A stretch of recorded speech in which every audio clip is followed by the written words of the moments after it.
Ever think about how quickly your brain can actually soak up new words? Some research hints that just a few solid encounters, in the right context, can really make them stick. Yeah, it's pretty amazing, isn't it? Welcome to the Deep Dive, your shortcut to becoming well-informed. We take all the research and bring you the crucial insights, specifically tailored for you, the learner, without leaving you feeling buried. And today we're going to really dig into a YouTube transcript from J. Forrest English, our focus, extracting the most valuable vocabulary and language learning strategies with a real emphasis on the IELTS exam. Exactly. This isn't just a quick skim. I mean, this transcript is packed with hundreds of useful vocabulary words, complete with clear definitions and how you might actually use them. We've also got practical phrases perfect for the speaking section, straightforward explanations of core grammar like to be, to do, and to have, a great list of those tricky irregular verbs. Oh, yeah. Those are always fun. Even an academic-style reading passage on time travel, plus some helpful pointers on listening comprehension, spelling rules, and how to practice your speaking. So our aim today really is to equip you with vocabulary that's genuinely useful, grammar knowledge you can put into practice immediately, and learning techniques that actually work. Right.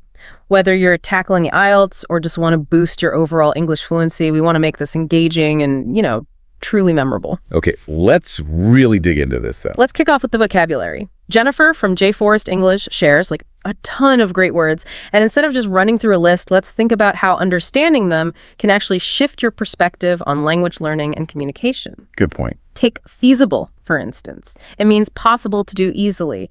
The transcript uses the example of getting a high IELTS score being more feasible with a good teacher. Right. But what does that really tell us? It highlights the importance of the right resources, the right guidance in reaching your language goals. Makes something daunting feel, achievable. Yeah, exactly. It's about setting realistic expectations and recognizing what actually helps you succeed. Then we have proponent, someone who supports a theory or proposal. The transcript mentions proponents of renewable energy. So thinking about this, when you're discussing topics in English, being able to identify and understand the viewpoints of different proponents is, it's crucial for a well-rounded conversation, whether you agree with them or not. Absolutely. It's about seeing different angles. Then there's deploy, which can mean moving something into action or using it strategically. Like troops or... Yeah, they give the example of deploying emergency teams after a hurricane. But we can also deploy our vocabulary strategically when we're writing or speaking, choosing the most effective words to get our meaning across precisely. Exactly. It's about active application, not just like passive knowledge sitting there. Right. Consider notable, meaning worthy of attention or remarkable. The example of the difference between rural and urban healthcare access being notable, that highlights significant disparities, right? Yeah, it really does. And when you're discussing social issues, being able to identify and articulate what is notable is key to effective communication, maybe even raising awareness. And those historical examples she uses, like the African soldiers, they really do make the word stick, don't they? It's not just some abstract concept. For sure. Then we have detrimental, causing harm. Like the detrimental effects of too much screen time on mental health. That's one we hear a lot. We do. And understanding its weight helps us communicate concerns effectively, especially about well-being. Precisely. These initial words already show how vocabulary isn't just about knowing definitions. It's about understanding how language shapes, how we see the world and talk about it. Absolutely. Now, the next set includes mitigate, to make something less severe. The example of using renewable energy to mitigate climate change is so relevant today. Totally. It shows how this word is central to discussions about solutions, about fixing global challenges. Right. And it emphasizes taking action to reduce negative impacts. That comes up in all sorts of contexts. It does. Then there's discrepancy, a lack of compatibility between facts, like income level differences between urban and rural populations. Yeah, this word is vital when you're analyzing information and spotting inconsistencies. A key skill in academic settings, but also just in life. It points to the need for critical thinking, for examining data closely. Following that, we have resilient, able to bounce back from difficulty. Thinking about communities recovering from disasters. This word carries a sense of hope, of strength in adversity. That's powerful to convey. It's a word that speaks to the human spirit, definitely. Next is alleviate, to make suffering or problem less severe, like policies to alleviate housing shortages. This focuses on finding solutions, addressing needs. It's a core aspect of many social and political discussions. And it highlights that proactive aspect, trying to actually improve situations. Then we have vulnerable, susceptible to harm. The example given is older people being more vulnerable during severe weather. This word brings attention to those who need protection and care, influencing how we discuss social responsibility. It carries a real ethical weight. It does.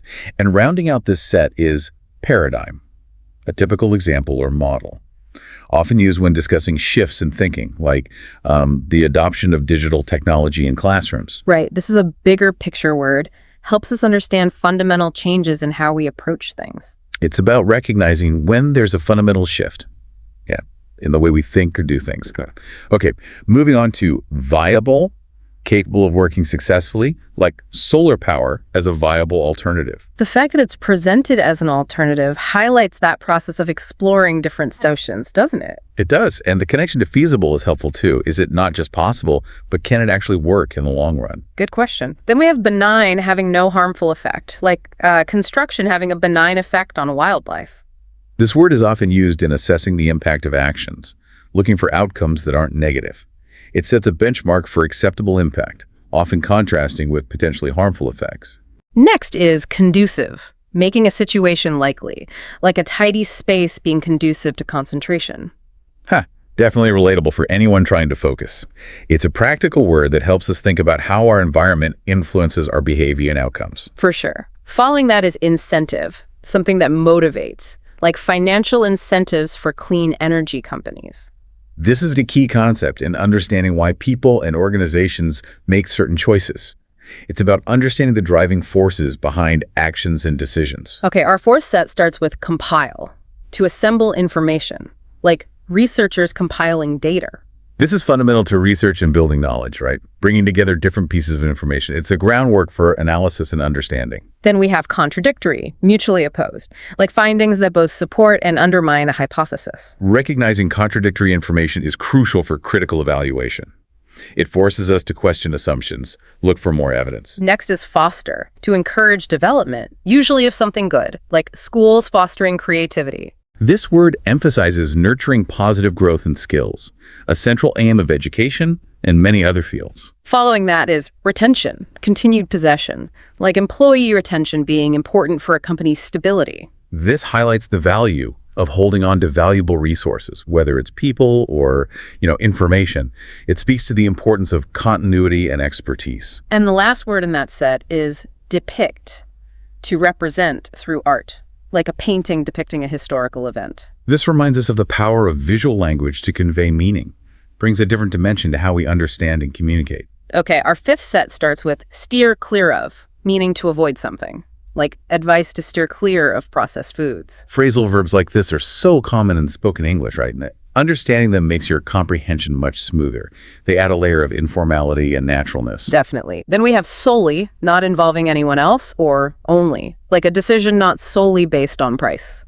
This word helps us emphasize that there are often multiple factors at play. It clarifies the scope and limitations of something. Next is abundant, existing in large quantities, like a region with abundant natural resources. This word is often used to describe availability. It paints a picture of plenty and can influence economic and environmental discussions. Following that is sustainability, the ability to be maintained, often in environmental contexts, like investing in renewables for sustainability. This is such a crucial concept for long-term well-being. It's about thinking about the future, not just the present moment. And the last word in this set is assess, to evaluate, like teachers assessing student progress. This is a core part of learning and improvement, right? It provides feedback and helps gauge understanding.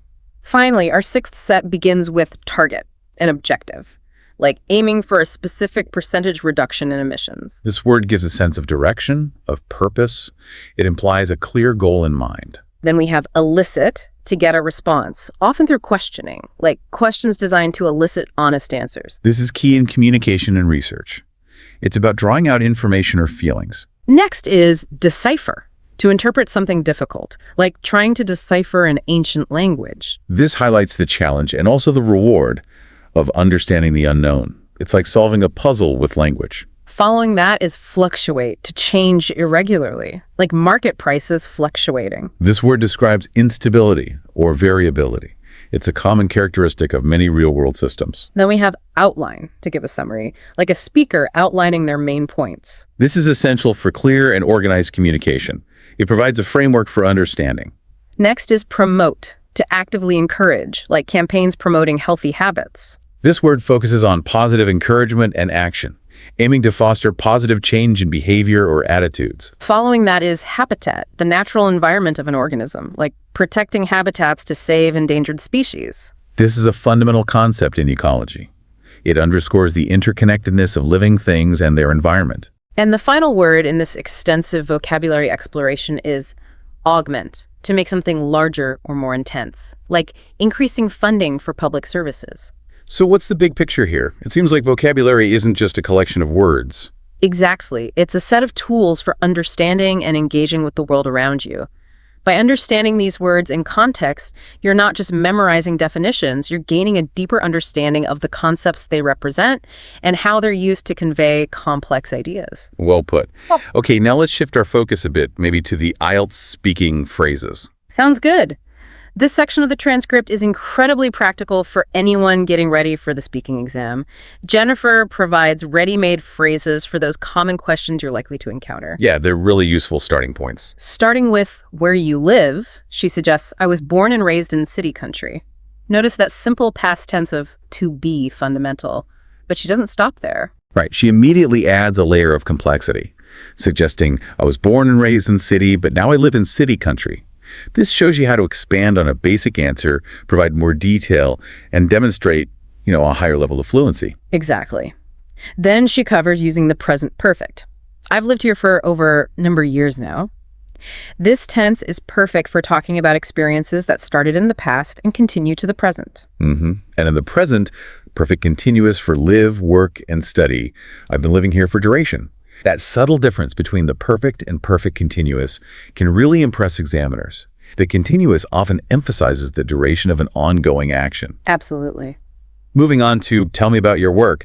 She starts with a straightforward, I'm in an IELTS job title, but importantly, she reminds you to use the correct article a or an. Which is a common area for errors, yeah. Totally.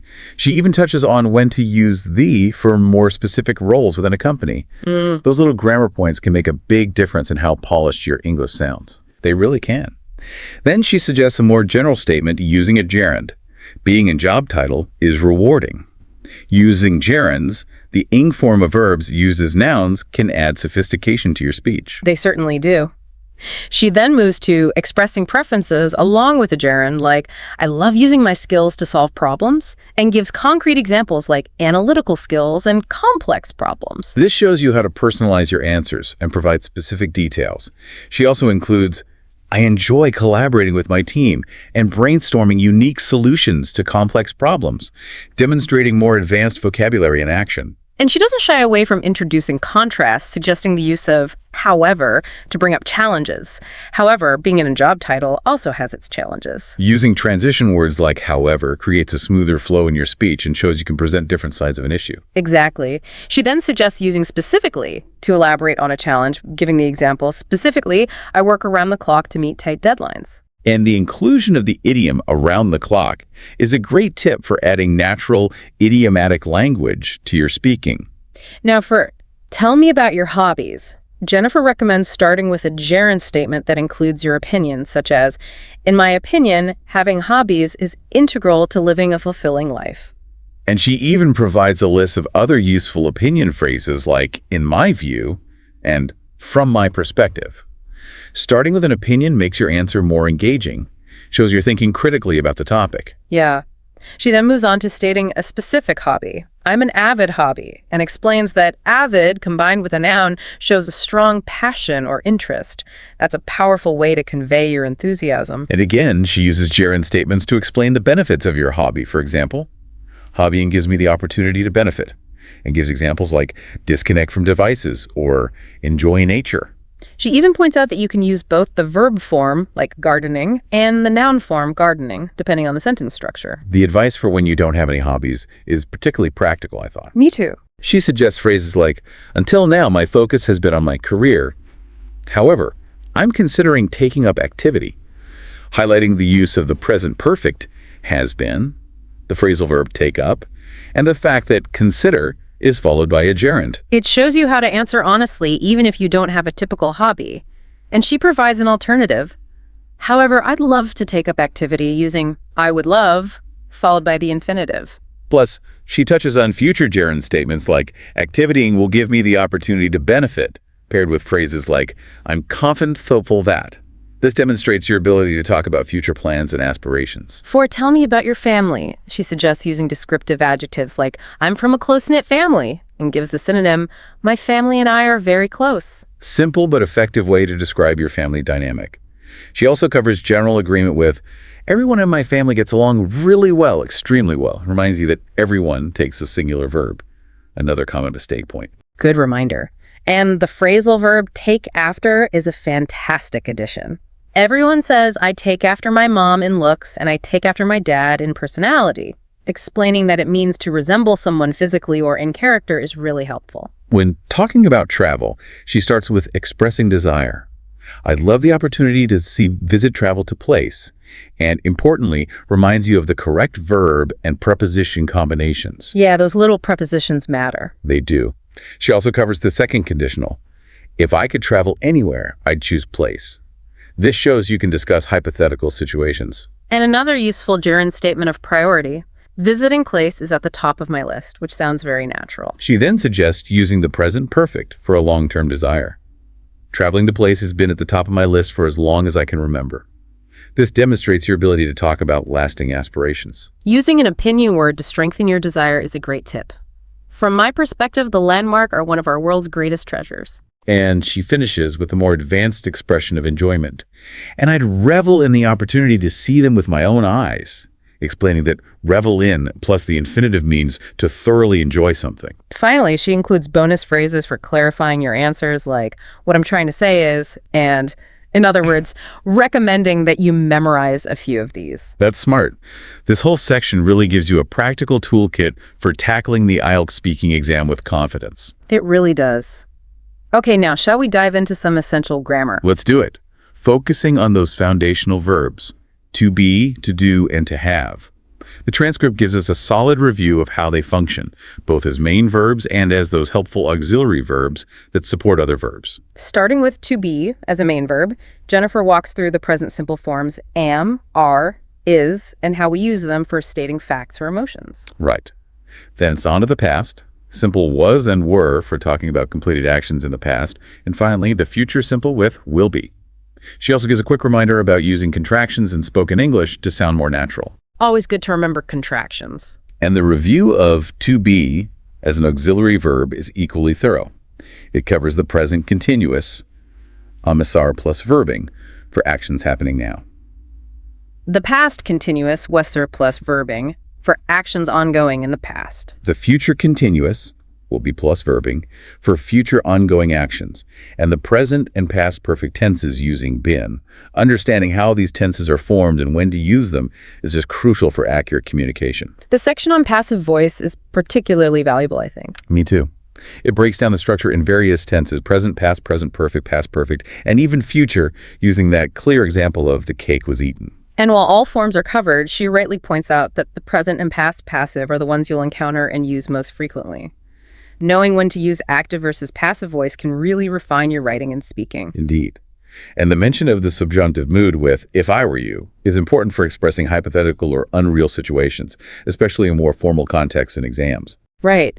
She even acknowledges that many native speakers informally say, if I was you, but emphasizes the grammatically correct form for those formal situations, like the IELTS. Which is key. Then comes a really useful part, a quick quiz on common expressions and idioms that used to be. Like to be on cloud 9 for being extremely happy. And to be in hot water for being in trouble. These kinds of idiomatic expressions can really add color and authenticity to your English. Absolutely. Now let's move on to do as a main verb. Okay. The transcript covers its use in the present simple for talking about routines and regular activities, often with those handy adverbs of frequency like always or sometimes. It also looks at the present continuous for actions happening now or planned for the near future, the past simple using did, and the present perfect with have, has plus done for actions completed in the past that have a present result. And the examples of common activities we do, like the dishes or homework, are very practical. And understanding to do as an auxiliary verb is essential for forming questions, right? Both yes-no questions and those that start with we words. Definitely. It also covers using to do for emphasis in statements and questions, like saying, I did subscribe, to really stress the point. Yes. Plus, it touches on those tricky tag questions like, you like it, don't you? Tag questions can be a subtle way to engage your listener and confirm understanding. And the quiz on common expressions with to do is another great takeaway. Yeah, featuring phrases like, to do someone a favor and what's done is done. Knowing these expressions will make your English sound much more natural and idiomatic. Okay, finally, the deep dive into to have. As a main verb, it covers its basic meaning of possession in the present simple. I have 2 cats. She has a penguin. Love the example. Me too. And how it can be used in the present continuous to talk about experiences like having a good time or even having a baby, meaning expecting. Right, contrasting that with possession, you wouldn't say I'm having 2 cats. That distinction is a key point to remember. Definitely. And the past simple had for both possession and past experiences. Then the explanation of to have as an auxiliary verb focuses on forming the present perfect, have has plus past participle, and the past perfect, had plus past participle. It also briefly touches on contractions like I've and he's, and even points out a common difference between American and British English when using have for possession. That kind of cultural nuance is always good to be aware of. The transcript also gives a quick overview of the other perfect tenses. And then there's a really helpful quiz on negation with have, showing you the correct ways to say things like, I don't have a dog versus I have no time. Understanding negation properly is crucial for clear communication. It really is. And the final quiz on common expressions with have, such as to have a blast and to have butterflies in your stomach, really ties together how this fundamental verb is used in so many different ways. This detailed grammar section provides a fantastic foundation for building more complex language skills. It really does cover the essentials. Okay, so moving on. How about tackling those often intimidating irregular verbs? Let's do it. The transcript provides a list of 50 common ones in their base, past simple and past participle forms. And importantly, it highlights where the pronunciation changes. This list is such a valuable resource for learners. It includes verbs you use all the time, like be, become, begin, bring, and buy. And calling out those pronunciation shifts, like with choose, chose, chosen, where the S sound changes to a Z. Or read, where the spelling stays the same, but the vowel sound changes. Yeah. That's incredibly helpful because you can't always rely on spelling alone. Absolutely. And including less obvious points, like that get has 2 common past participles, got and gotten, with gotten being more common in American English. And explaining the meaning of stood me up, which is related to stand, that adds that extra layer of practical understanding. Yeah, mastering these irregular verbs is a real stepping stone to more fluent and natural English. It truly is. Now let's transition to the reading deep dive. Here we're looking at an academic passage that touches on the fascinating topic of time travel. Ooh, interesting. And the transcript wisely breaks down the key vocabulary and phrases you might encounter in such a text. The overview of the article itself is cool, talking about how discoveries in science can sometimes blur the lines with what we thought was just science fiction. Right, in this case with the idea of neutrinos traveling faster than light. Then it jumps into specific vocabulary from the beginning of the passage, like making sure you understand the difference between science fiction and nonfiction. Explaining that toward and towards are both correct, and defining words like exceed, neutrinos, and unassuming. Yeah, I liked the example of an unassuming restaurant with great food. Makes it relatable. The explanation of able to penetrate and the reminder that the full form is to be able to is a good little grammar tip tucked in there too. And clarifying how a dash is used to add extra non-essential information in the sentence is really helpful for understanding academic writing style.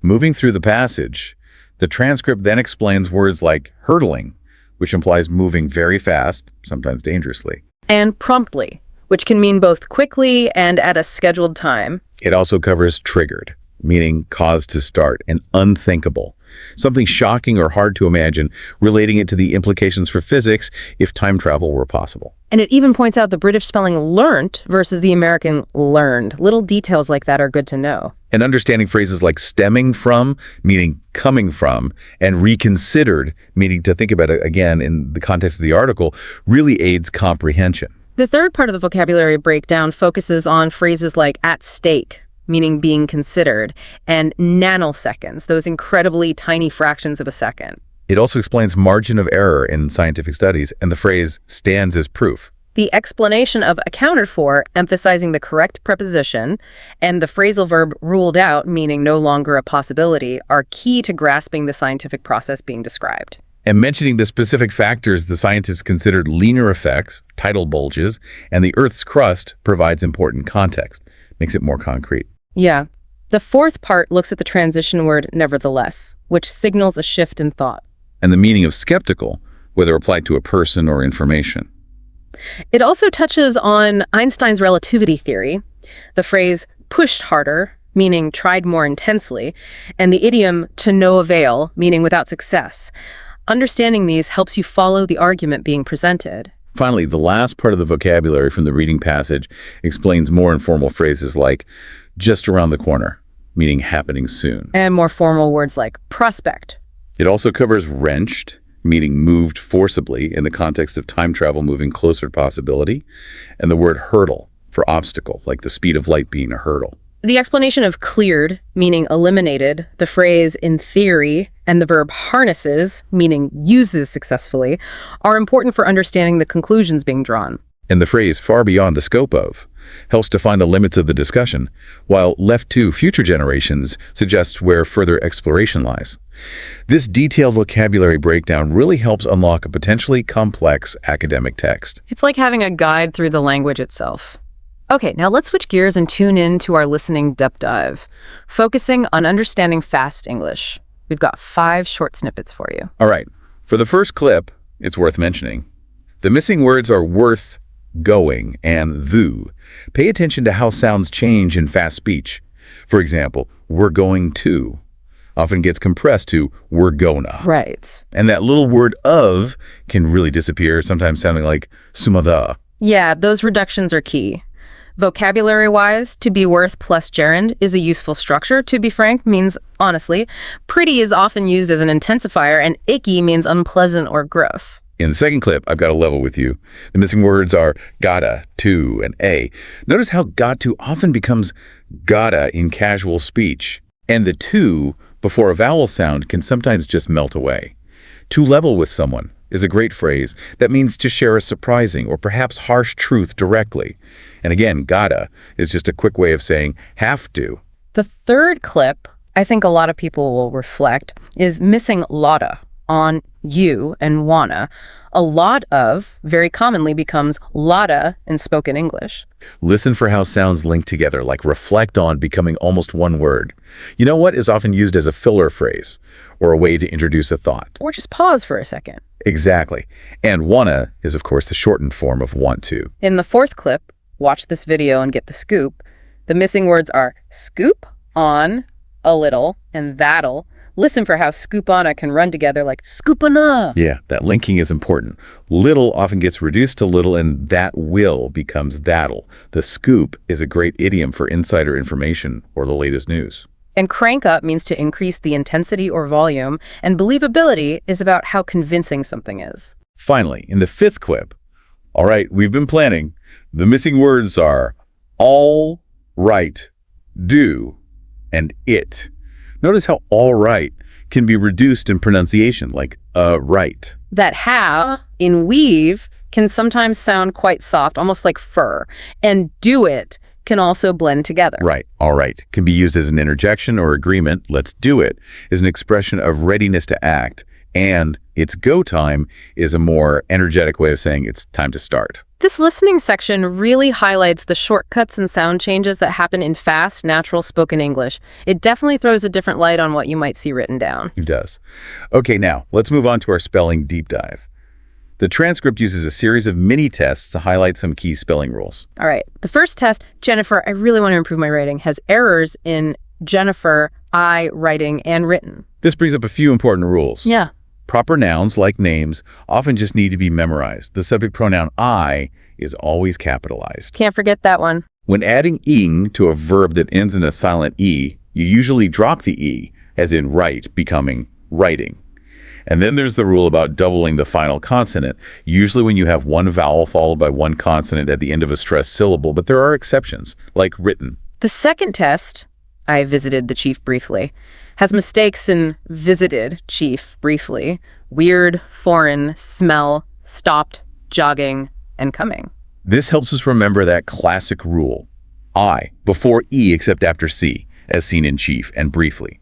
But also its common exceptions like weird and foreign. Always exceptions. Always. It also reinforces the doubling rule in stopped and jogging and the silent E removal in coming.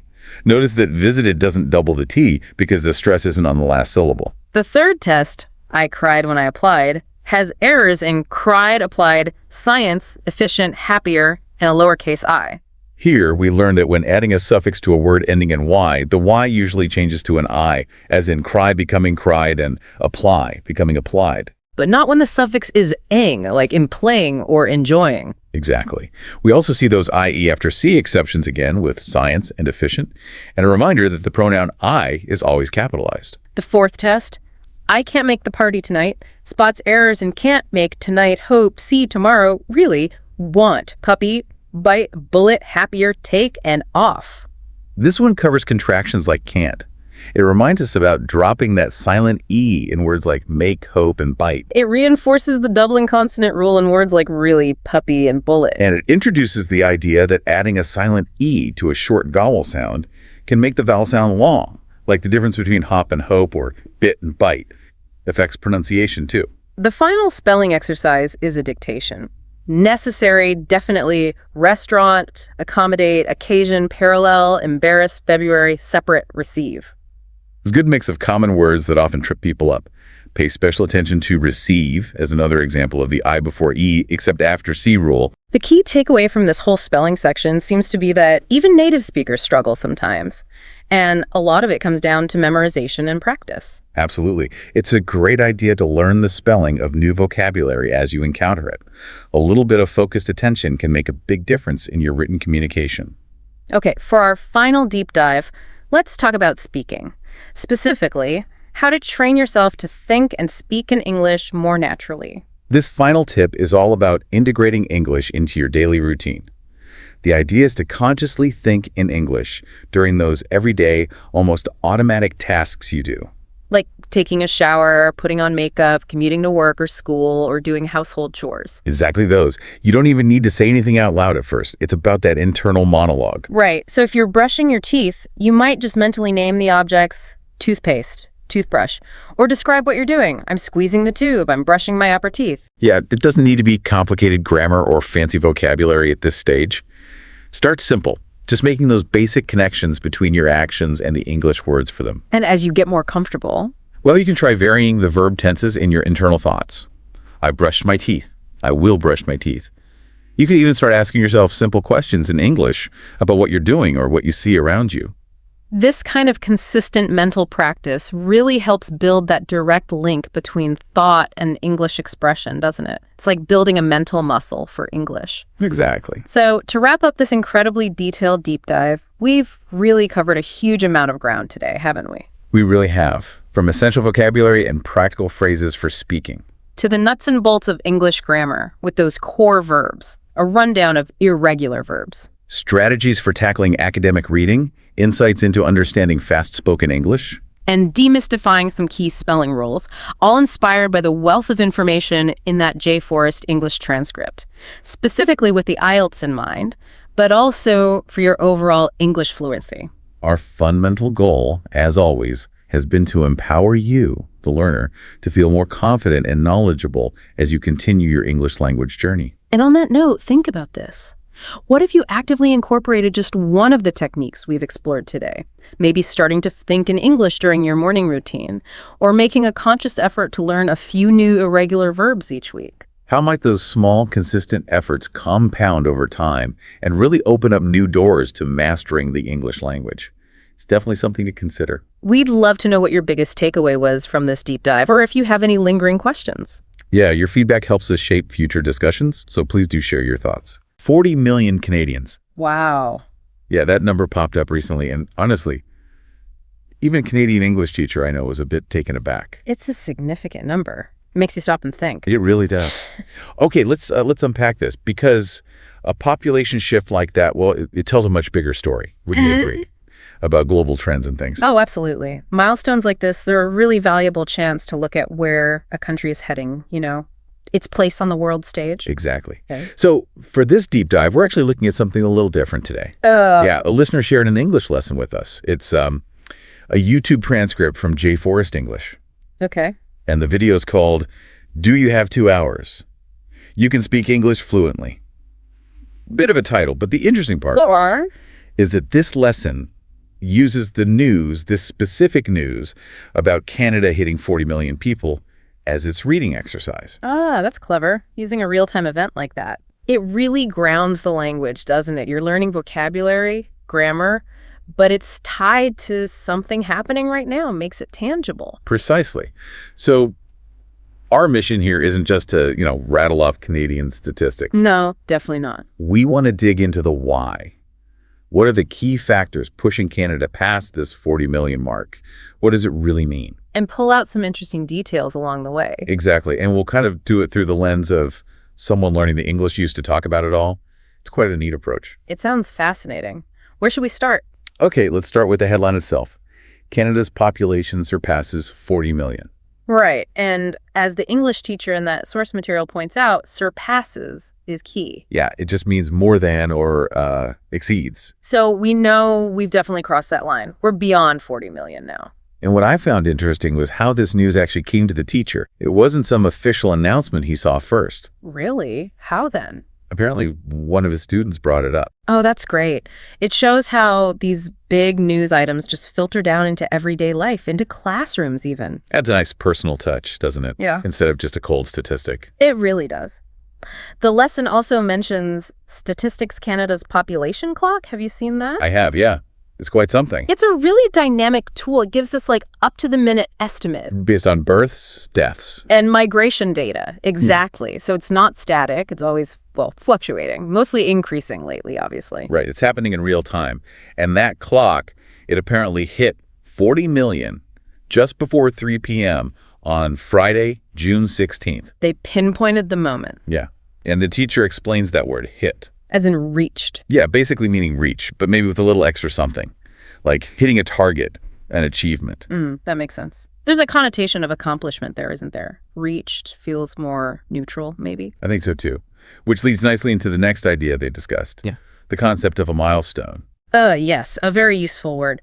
The lesson defined it as an important accomplishment. For anyone, right, a person, a company. Or a whole country. In this instance, like graduating, having a kid, landing a big contract, or, hitting a population landmark, they're all milestones. And the teacher even slipped in a little grammar point about gerunds, those ing words. Like graduating, having. Exactly.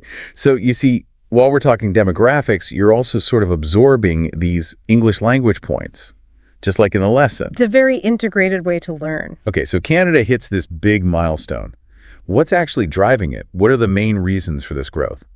Well, the chief statistician, Anil Arora, he's quoted saying it's a strong signal that Canada remains a dynamic and welcoming country full of potential. Dynamic. What does that mean in this context? The lesson explained it as having lots of energy, ideas, enthusiasm, a positive description. Okay, but the numbers themselves? The numbers are stark. The current population growth rate is 2.7%. 2.7%. That sounds high. It is. It's the highest annual rate since 1957. 1957. Wow, that takes us way back. It does. Back to the post-war baby boom.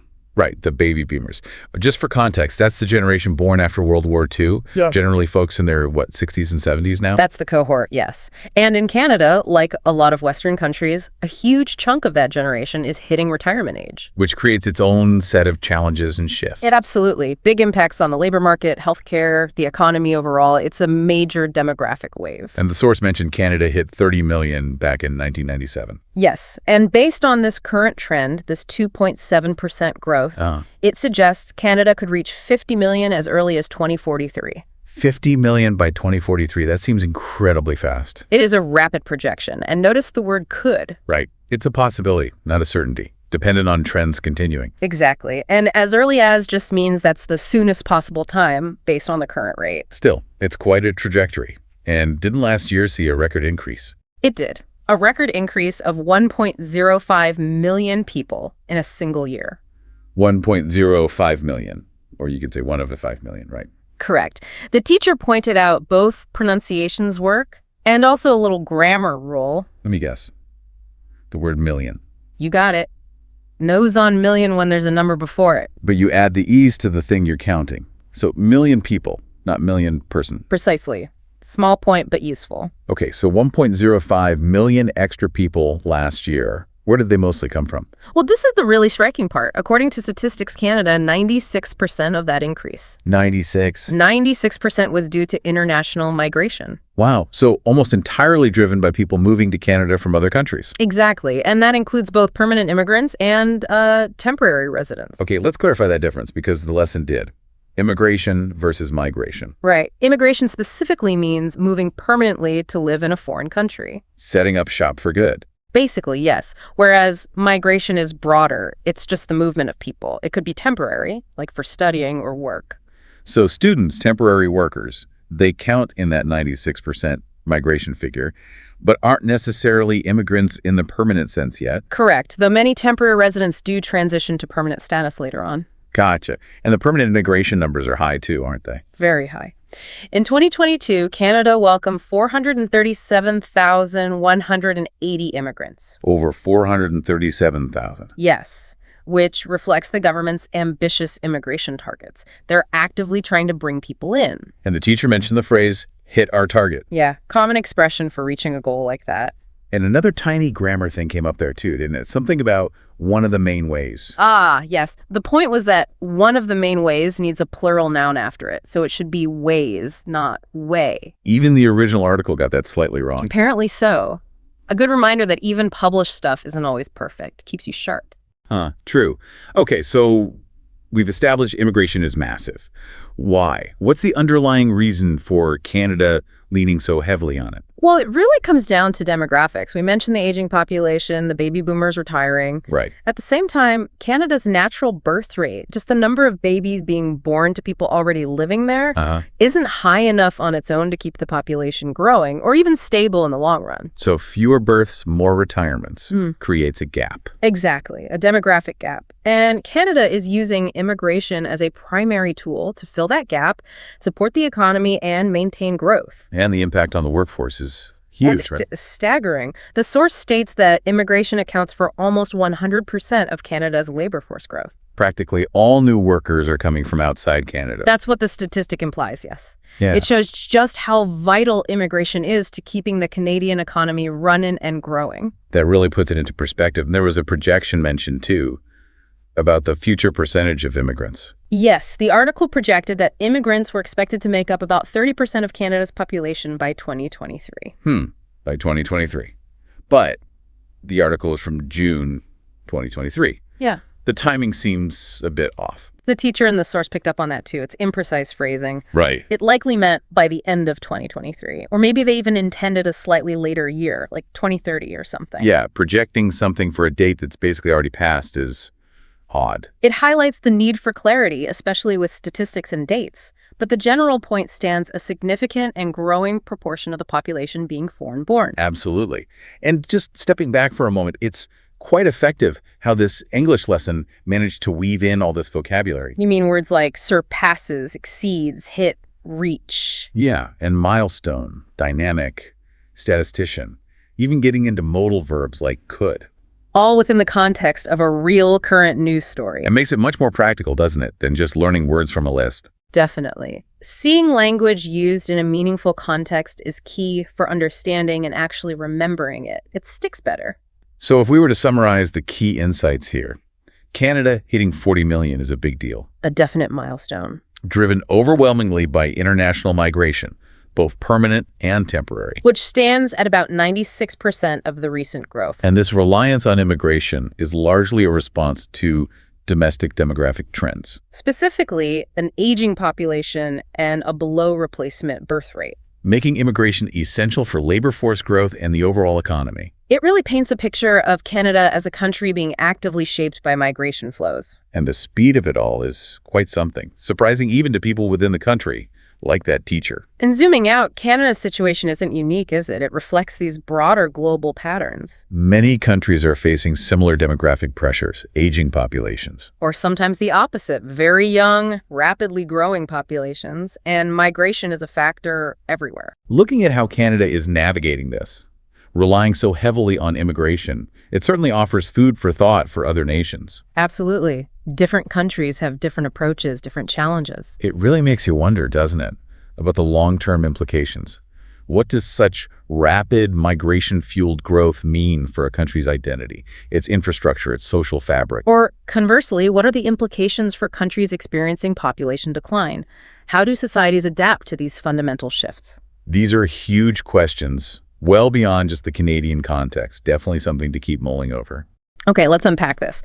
You know that feeling when you're just faced with the sheer size of the English language? Oh, definitely. It feels like this huge ocean of words and phrases.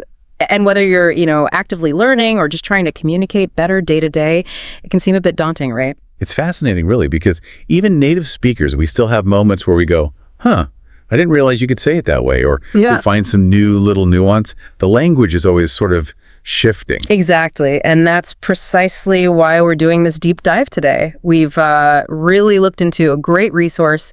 It's a masterclass by Jay Forrest English on YouTube. Yeah. Good stuff there. And our mission basically is to pull out the most practical, everyday English insights from it. Things made just for you, the listener. Think of it like a personalized toolkit. Mm-hmm. Something to really boost your confidence. We're not just, reading off vocabulary lists. Right. We're digging into the grammar behind things like prepositions, pointing out those common mistakes that often trip people up, and sharing pronunciation tips, things you can use right away. Absolutely. And this masterclass, it covers a fantastic range. It helps demystify phrasal verbs, which can be tricky. Oh, yeah. Helps you paint better pictures with descriptive adjectives, get a solid grip on prepositions. And even tackles those sneaky silent letters, the ones that make English spelling so interesting. Interesting is one word for it. It's pretty comprehensive, but we're breaking it down. Manageable pieces for you, ready to explore. Definitely. What I really like about this source is how practical it is. It's not just theory, it's language you can actually start using in conversations like today. Okay, so let's dive into those phrasal verbs first. They're incredibly useful. Think about how often we talk about just simple, routine actions all the time. The masterclass groups some really common ones together. We're talking stand up, sit down, pick up, put down. Take out, put in, put on, take off. These feel like the absolute foundation, don't they? They really are foundational. And the key, I think, with phrasal verbs is seeing how that little preposition changes the whole meaning of the main verb. It's like adding a specific flavor, That's a great way to put it, a specific flavor. And the video really focuses on verbs with fill. That one's so versatile. It really is. You can fill up your water bottle or your car's gas tank or a vase. Right. But then you fill out a form. Different meaning there, completing something. Exactly. Or your closet can fill up with too many clothes. You can fill in missing information on that form, or even fill in for someone at work. It's fascinating how that one word, fill, takes on these slightly different shades, depending on what follows. Often about reaching capacity or completion, like you said, making something whole. Then we get into a really handy collection of other phrasal verbs. Things like pull off. Like succeed at something difficult. Yeah, we actually pulled it off. Or take off, meaning to leave. Put off, meaning postpone. And turn around, like improving a situation. These are the kind of phrases native speakers use constantly, often without even thinking. Mastering these makes your English sound much more natural. Totally. We also see some more colorful ones like blurt out. Just saying something suddenly, right? Without thinking. Yeah. And a comb through, which suggests a really thorough search. That's different from skim through. Right. Skim through is just a quick look, while comb through is meticulous. That precision is what phrasal verbs offer. And gloss over when you deliberately avoid talking about something properly. Skating over the details. Then there are the call phrasal verbs. Call off means cancel. Like a meeting or an event. Right. And call someone out, that's more like confronting or criticizing them publicly. A bit confrontational, yeah. Whereas call out to someone is just shouting to get their attention. Different intention entirely. Plus, the conversational ones like jump in to join a discussion, and the slightly less polite one, butt in. Yeah, interrupting. Not always welcome. Notice how many of those call ones relate to communication, but each with a different vibe. Good point. Okay, let's shift gears. Describing common items. The masterclass gives some excellent contrasting adjectives, especially for food. Oh, this is useful. Think about chicken. Is it tender or is it tough? Big difference. Or bread. Fresh versus stale. A steak can be juicy or dry. These aren't just words, they evoke a whole sensory experience, don't they? Yeah. Tender chicken, you can almost feel how easily it cuts. Exactly. We also get flaky versus mushy for fish, crisp versus limp for vegetables. Nobody wants limp salad. Definitely not. Buttery versus oily for pastries. Flavorful versus bland for, say, pizza. Firm versus wilted lettuce. Golden versus burnt fries. Ouch, burnt fries. And hearty versus watery soup. It's like upgrading your internal menu descriptions. And seeing them in pairs like that really helps cement the meaning, you know? You understand tender better when you contrast it with tough. Good point. Now, the video also throws in this huge array of common nouns, almost like a linguistic scavenger hunt. Huh, I like that. We've got animals like alligator and crocodile. They look similar, but they are different.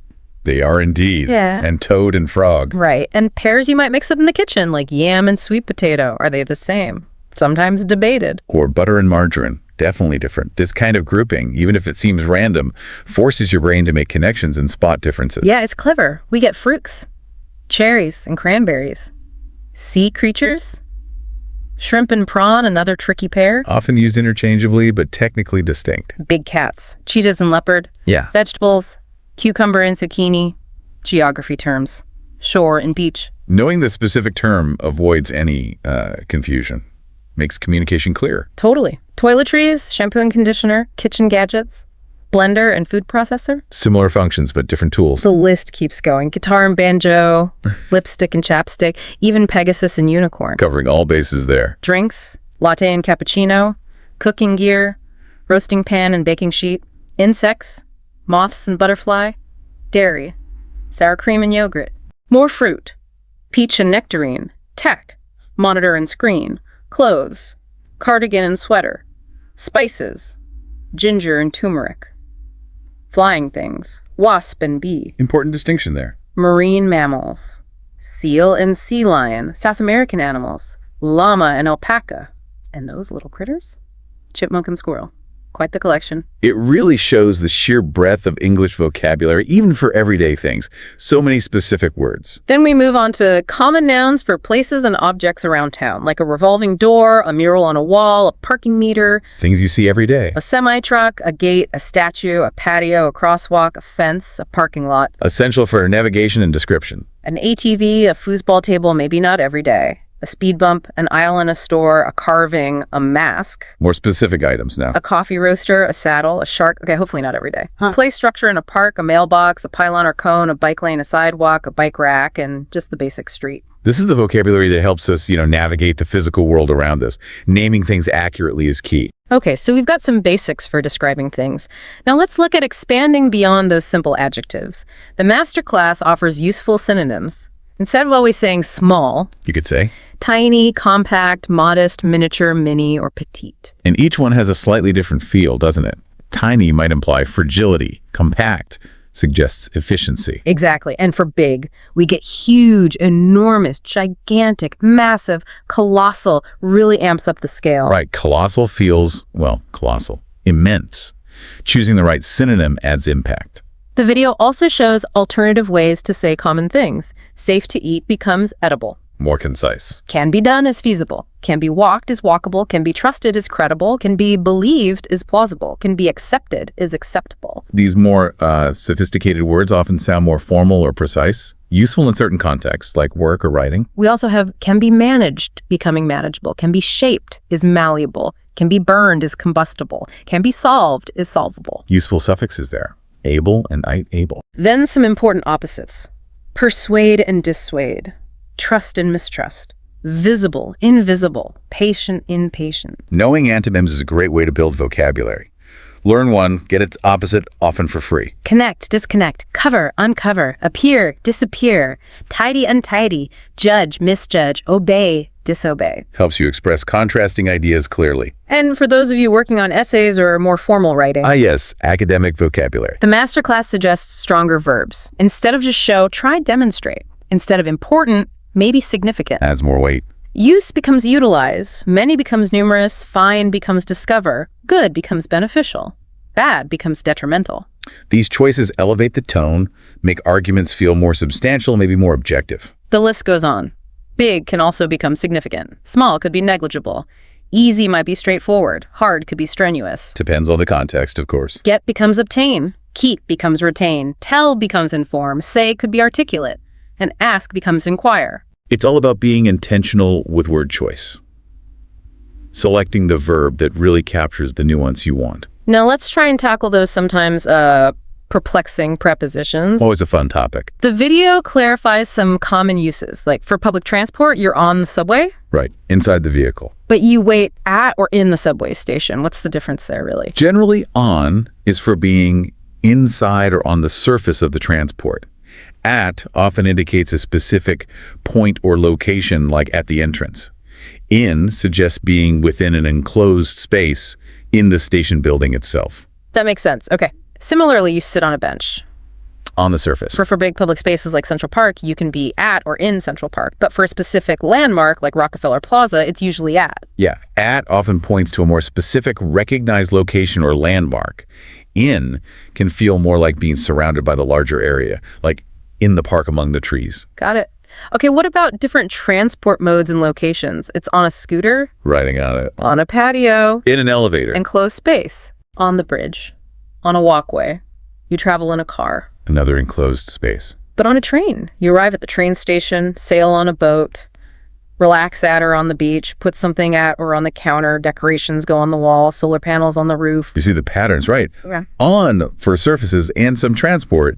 In for enclosed spaces. At for specific points. Yeah, it starts to click. The video also covers places.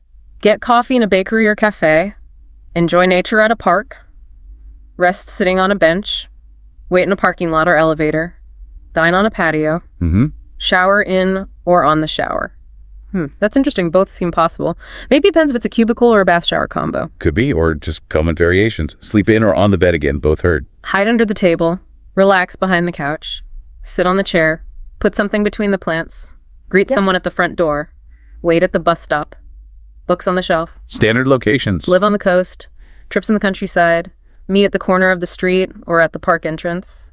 Kids play on the swings. Someone knocks at the door. Specific points again. A picture might be in the wall if it's recessed or on the wall if hanging. Meetings in the conference room. Leaves on the forest floor. Keys on the table or in the kitchen. Art on the wall. It really shows how context drives the choice. It's all about the spatial relationship. And time prepositions. Events happen on Saturday Specific day. at 5 p.m. Precise time. in 1990. Year. A longer period. On weekends, in the evening, at noon. Yeah. And if you take a break, you're on vacation in July. Yeah. On for days, dates, at for times, in for months, years, parts of the day. It's a good general guide. Finally, those ball and cup examples, they really clarify in, on, in front of, behind, beside, far from, and near. Visuals like that are super helpful for getting those basic spatial relationships down. Crucial for directions. Okay, now let's delve into some tricky noun usage areas, specifically when you generally don't add a plural as, and when you typically don't use a or n. Uncountable nouns territory. Right. The video lists nouns that usually skip the plurals. Thanks, advice, work, clothes, clothing, things. Things is plural. Stuff, bags also can be plural. Luggage, weights can be plural. Mats can be plural. Equipment, potatoes plural. Rice, songs, most, music, animals plural. Nature, vitamins plural. Sleep, fights, pars plural. Traffic, muffins plural. And bread. Okay, hold on. Yeah, that list needs a bit of clarification, I think. Several of those definitely do take a plural as in normal use. Bags, weights, potatoes, songs, animals, vitamins, fights, cars, muffins. Exactly. I suspect the intention behind listing them like this in the source might be to highlight them as words that can sometimes function as uncountable or are often used in a general uncountable sense in certain contexts. Like maybe we need equipment rather than equipments, or I like music, not musics. Okay, that makes more sense. So it's not saying they never take an S, but maybe highlighting common uncountable uses or contexts where learners might mistakenly add one, like advice. We say pieces of advice, not advices. Precisely. It's about those common patterns and pitfalls.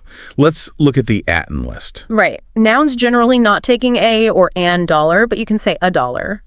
Money, message, a message, information, minute, time, suggestion, advice, assignment, work, a job, employment, meal, food, help, break, sleep, ring, jewelry, choice, progress, compliment, and compliment, praise, song, music, reason, a reason, motivation, clue, evidence, hug, and comfort. Same issue here. Same issue, exactly. Many of those absolutely can and do take a or an, a dollar, a message, a minute, a suggestion, an assignment, a job, a meal, a hand meaning help, a break, a ring, a choice, a compliment, a song, a reason, a clue, a hug.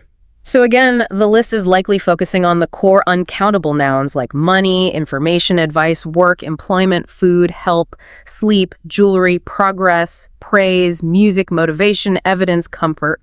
These are the ones where you wouldn't typically say an information or a progress. That seems the most logical interpretation. It's highlighting the core uncountables that learners need to be careful with, even if some potentially countable nouns got mixed in the source's examples. Okay, that clears it up a bit. The next part makes perfect sense, though. Correct alternatives for common mistakes. A bread should be a loaf of bread. Or a slice or a piece. An advice becomes a piece of advice. A sand becomes a grain of sand. A soap is a bar of soap. A paper, meaning writing paper, is a sheet of paper. A lettuce is a head of lettuce. These perfectly show how we use quantifiers, loaf of, piece of, grain of, bar of, sheet of, head of, to talk about specific units of uncountable nouns. Makes them countable, in a way. Next up, the classic do versus make confusion. Always a favorite. The Masterclass lists common pairings. You make your bed, make a decision, make a cup of coffee, you do someone a favor. Wait, isn't it usually make someone a favor? Or is do also common? Do someone a favor is definitely the standard collocation. Make a favor isn't standard English. Ah, okay, good clarification. Then make a phone call, make an appointment, make a cake. What's the general rule here if one even exists? Well, there's no single perfect rule, unfortunately. But often, make relates to creating, constructing, or producing something tangible or a result, like a cake, a decision, a call. Do is often for actions, tasks, activities, or work. But honestly, so much of it is just memorizing the common pairings. Yeah, that feels right. On the do side, the video lists do the dishes, do your homework, do research. Standard tasks and activities. And the video notes sometimes both can be used. Inviting examples, it really shows how flexible or maybe just inconsistent English can be sometimes. Ah, indeed. There are gray areas where the choice might subtly change the meaning, or sometimes either just works. Now let's clarify. Made of, made out of, made with, and made from. This is subtle but useful. Very useful distinction. The video explains. Made of wood means the wood is still clearly wood. Material unchanged, basically. Made out of old clothes implies the original form is gone. They've been transformed into something new. Right, the original items are repurposed, changed significantly. Made with chicken and vegetables just lists ingredients. Simple components. And made from tomatoes suggests the tomatoes were transformed, maybe into sauce or ketchup. The original ingredient isn't obvious anymore. Exactly. Key difference is often that transformation. Made of glass, made of gold, made of bricks. You still see the glass, gold, bricks. Made of plastic bottle. Maybe it's a bird feeder now. The bottle shape is altered. That really helps distinguish them. Okay, while versus during. Another common point of confusion. You'd listen to music while cooking dinner? Two actions happening together? Right. While often connects simultaneous actions, usually with a clause following. But you fell asleep during the movie, followed by the noun phrase, the movie. Exactly. During specifies the time period within which something happened, followed by a noun or noun phrase. The package arrived while I was working. Again, simultaneous actions. Someone lived in Texas for 3 years. Okay, that one still feels like it's about duration with for, not while during. Agreed. That example seems misplaced in the source's comparison of while and during. It uses for to state duration. Let's ignore that one then. Lights went out for 2 hours, another 4 duration. Kids were scared during the thunderstorm. During plus noun phrase, they thunderstorm. Correct. We met them during our trip, called me while I was in a meeting. Perfect examples. While plus clause, the big plus noun phrase. That's the main pattern. Now for a really important bit, avoiding common grammar mistakes. The big one. Between you and I. Oh, yes. The classic overcorrection. It should be between you and me. Because between is a preposition and you need the object pronoun me after it. Exactly. People here don't say me and Sarah went, so they think I is always right, but not after prepositions or as the object of a verb. Right. The video also hits subject pronouns in lists, Joe, Sue, and I went, because I is part of the subject, and reflexive pronouns, saying Sarah and me, is usually correct as an object, not Sarah, myself, unless myself is actually reflecting back on the subject. Correct. Myself is often misused for me or I. Like, please contact Sarah or self. Usually should be Sarah or me. Good example. The video reinforces object pronouns after prepositions, between you and me, and in comparisons with than, better at tennis than me, although technically than I can also be correct in formal contexts, but than me is very common in speech. Yes, than me is widely accepted, especially conversationally. It functions like a preposition there for many speakers. And teaching myself uses the reflexive pronoun correctly. Perfect use. The action reflects back on the subject. Prepositions of place again, between you and me. There's a prompt about the team and, probably meant to reinforce subject pronouns like the team and I, or object pronouns between the team and me. Likely, yeah. Testing that subject-to-object distinction. And the dreaded lie versus lay is hinted at. Promised he wouldn't lie, but he decided to. That verb pair causes so much trouble. It really does. Remember, lie down doesn't take an object. Lay something down does. Chickens lay eggs. People lie down. Good way to remember it. Other errors mentioned. Proactive and take initiative. A bit redundant, right? Yeah, being proactive means taking initiative. Yeah. Just proactive or took initiative is usually better. Began to gain momentum is better than just began to momentum. Correct. Momentum is a noun. You need the verb gain. Using workload correctly, having a discussion about something usually the right preposition, and the phrase grew weary of. All good examples of standard correct usage. We also see, especially ballet, as a natural phrase, using stationary with an E for writing materials, not stationary, standing still. Common spelling confusion there. The principal wants to see you. Principal, head of school, not principal, a rule. Another spelling trap. Definitely. Deeply affected her, shows correct adverb use, deeply modifies affected. And met several scientists at the event is just given as standard correct phrasing. These are all those little polishing points that make English sound more accurate. And finally, a big list of common preposition errors to fix.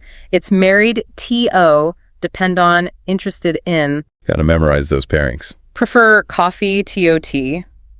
Afraid of F. Responsible, FOR. Capable of doing. All fixed phrases. Waiting, AT or NN, the bus stop. Usually at for the specific point, maybe in if it's a shelter. Good point. At is more common for the location point, and if you emphasize being inside the structure. Context matters. Disappointed with, or sometimes by or in.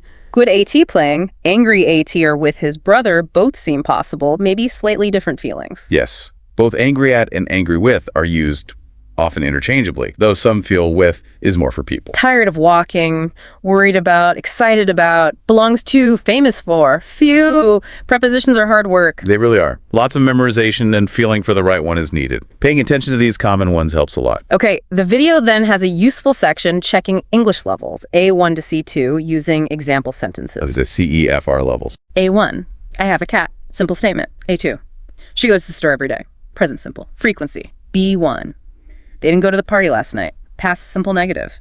B2, he suggested going. Verb patterns, gerunds. C1, despite the heavy traffic, we arrived on time. Complex sentence, connectors. C2, had I known about the meeting, I would have attended.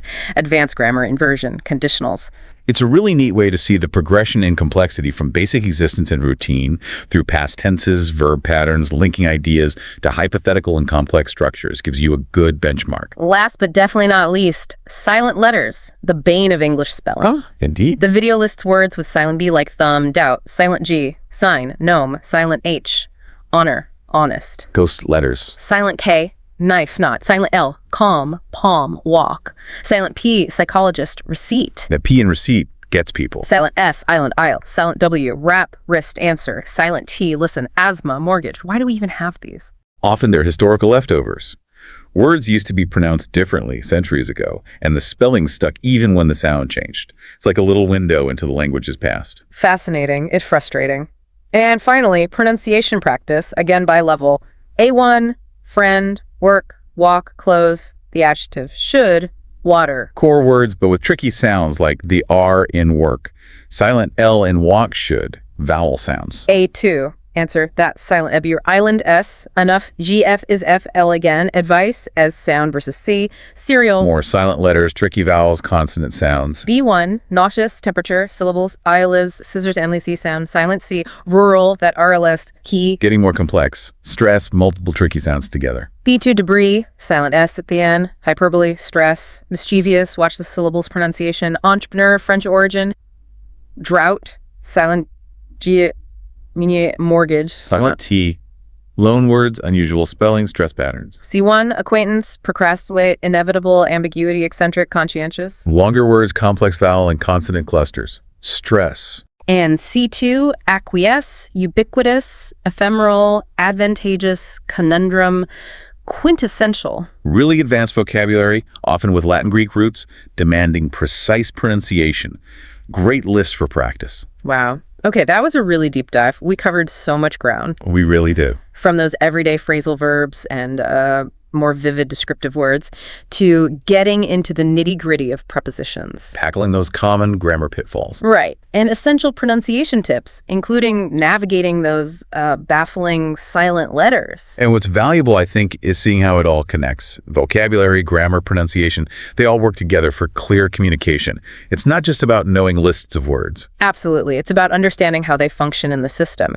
And our goal today was really to pull out the most useful bits from that masterclass. Things to give your everyday English a boost, and maybe more importantly, build your confidence. Definitely.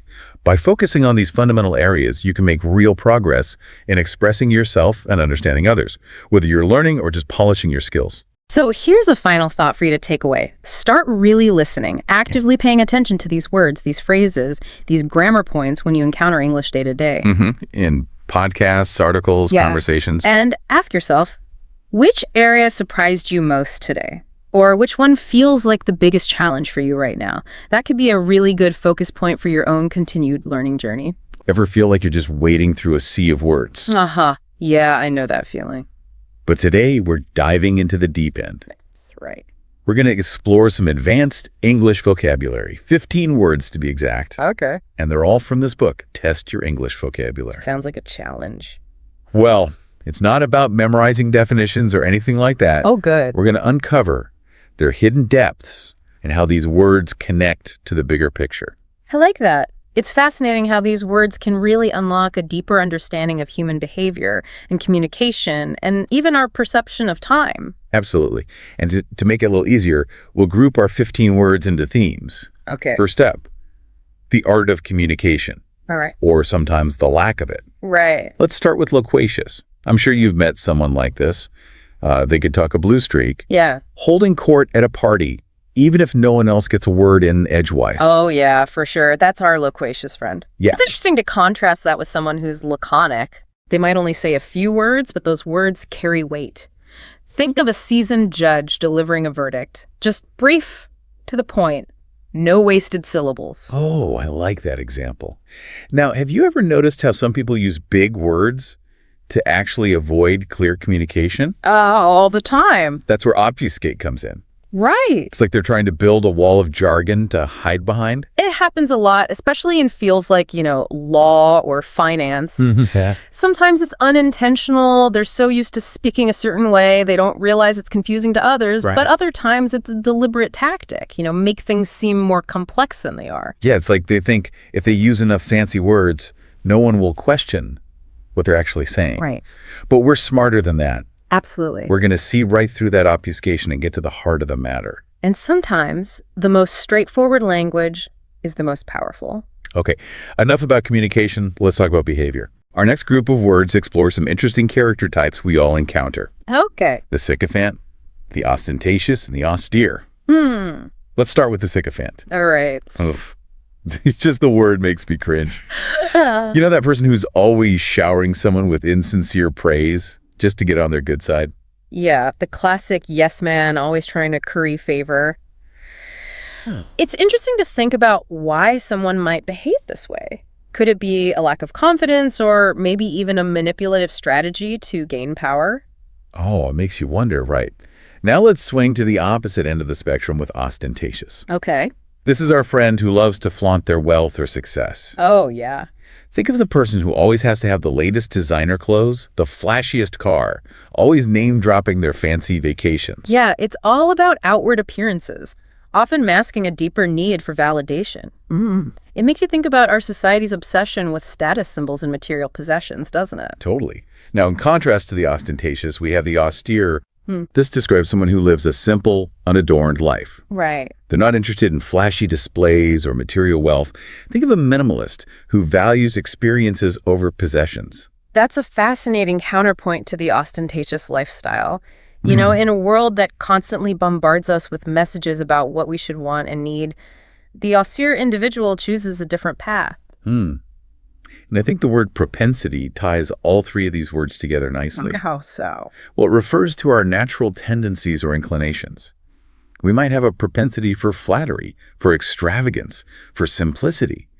These tendencies shape our behavior in all sorts of ways. Exactly. We all have propensities, and recognizing them in ourselves and others can be key to understanding why we act the way we do. Now let's shift gears and get a little philosophical.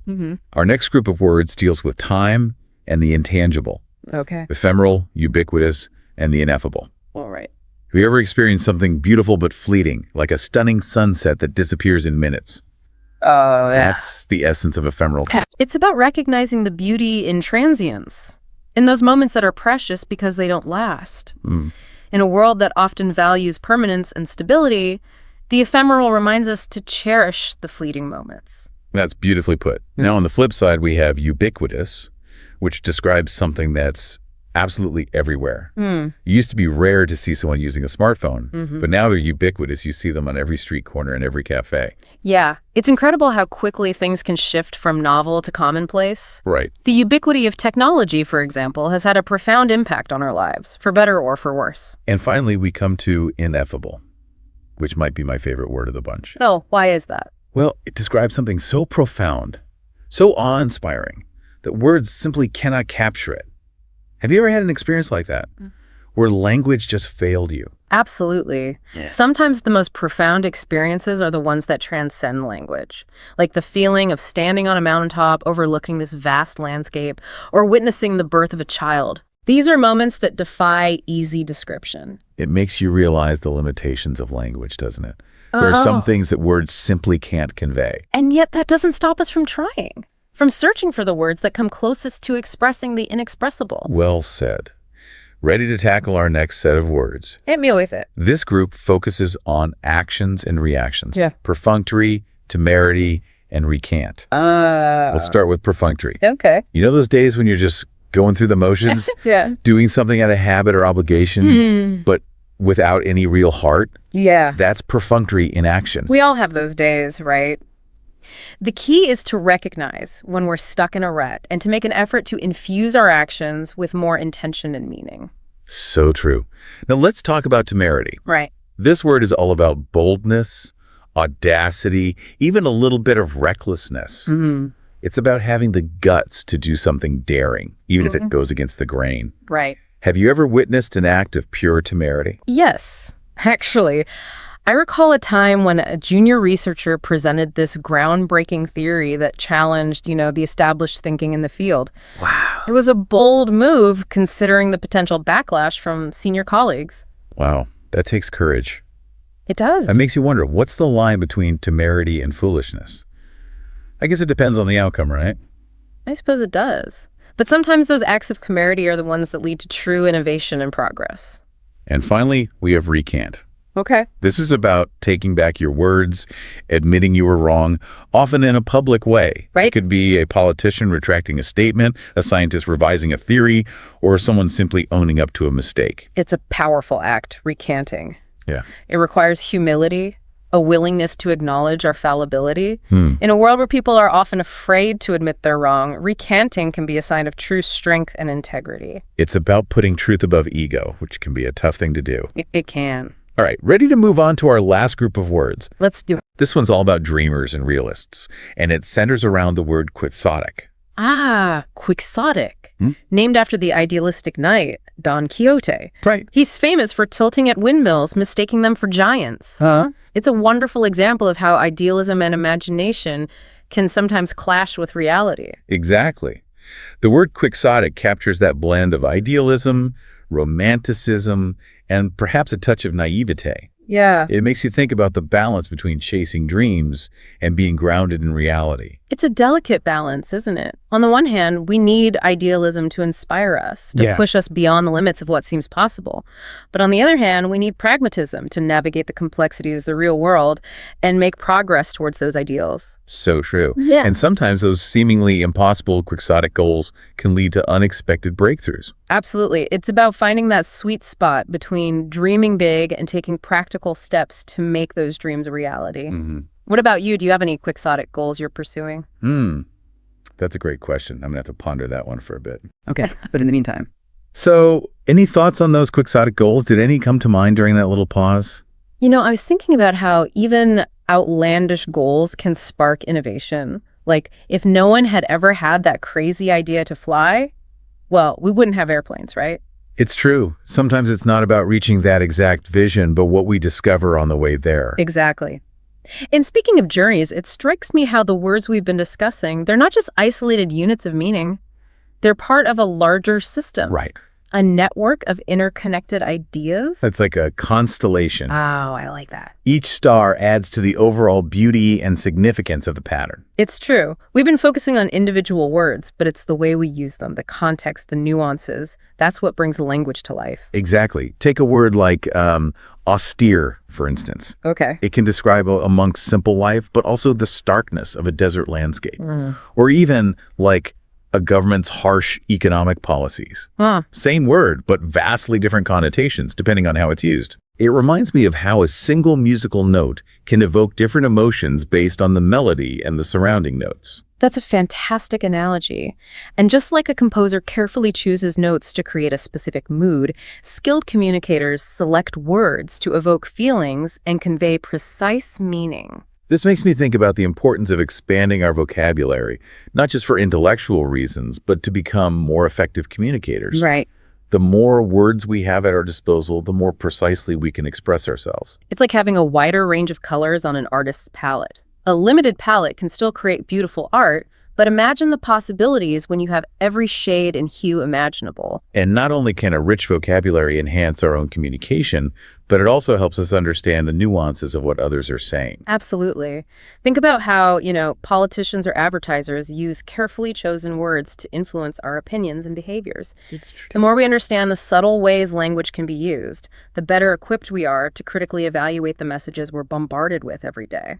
It's about becoming more aware of the power of words, both for good and for bad, but also appreciating the beauty and complexity of language, Right. how it can be used to inspire, to connect, to create art. And that brings us back to the word ineffable. It describes those experiences that transcend language. Right. Even though some things defy description, that doesn't mean we should stop trying to express them. I agree. It's the effort, the reaching for meaning that enriches our understanding. I love that perspective. Yeah. Even if we can't perfectly capture an experience in words, the act of trying can help us process it, make sense of it. Absolutely. And sometimes those struggles to find the right words lead to the most profound insights. It's like those moments when a poet struggles to find the perfect rhyme or metaphor. Yeah. The result is often a line that's even more beautiful and evocative because of the effort that went into it. Speaking of poetry, I'm curious, do you have a favorite word? One that you find particularly delightful or thought-provoking? Oh, that's a tough one. There are so many. But one that's been on my mind lately is serendipity. I love the way it captures those unexpected delights that life throws our way. Right? Those moments of fortunate coincidence that lead to new discoveries or connections. Serendipity is a beautiful word. It reminds me of how sometimes the most meaningful experiences happen when we're not actively seeking them out, When we're open to the unexpected twists and turns of life. Exactly. It encourages us to embrace a sense of curiosity and wonder, to be open to the possibility that something amazing could be just around the corner. And who knows, maybe our deep dive today will lead to some serendipitous discoveries for our listeners. They might stumble upon a new favorite word or make an unexpected connection between these words and their own lives. I certainly hope so. After all, language is about so much more than just definitions. It's about expanding our perspectives, connecting with others, and exploring the richness of human experience. Now, before we get too philosophical, I think it would be helpful to bring some of these words to life with some concrete examples. Absolutely. It's one thing to understand a word in the abstract, but it's another to see how it's actually used in context. For instance, we talked about obfuscate earlier. Yeah. I'm curious, how might you see that word used in, say, a legal setting? Oh, that's an interesting one.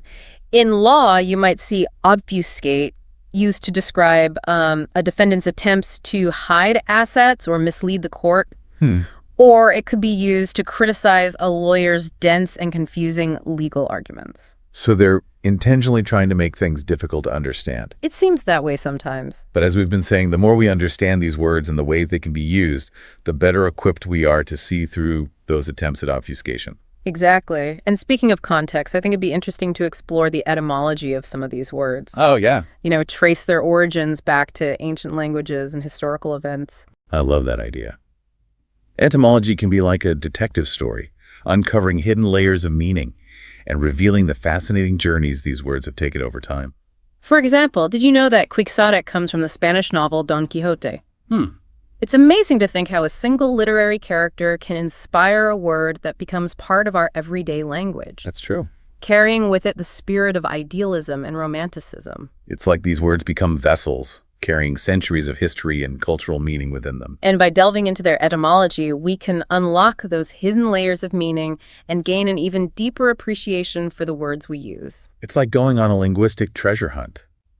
But instead of digging for gold, we're unearthing the stories and cultural influences that have shaped our language. And those stories can be just as valuable as any treasure. They remind us that language is a living, breathing entity that's constantly evolving, shaped by the people who use it and the world around them. This conversation has really sparked my curiosity. Yeah, mine too. I'm eager to delve even deeper into the world of language and explore more of its hidden treasures. Me too. And I have a feeling our listeners are ready to continue this journey with us. I think so too. Should we take another short pause and come back for a final round of exploration? That sounds like a perfect plan. We'll be back soon to wrap up our deep dive into advanced English vocabulary.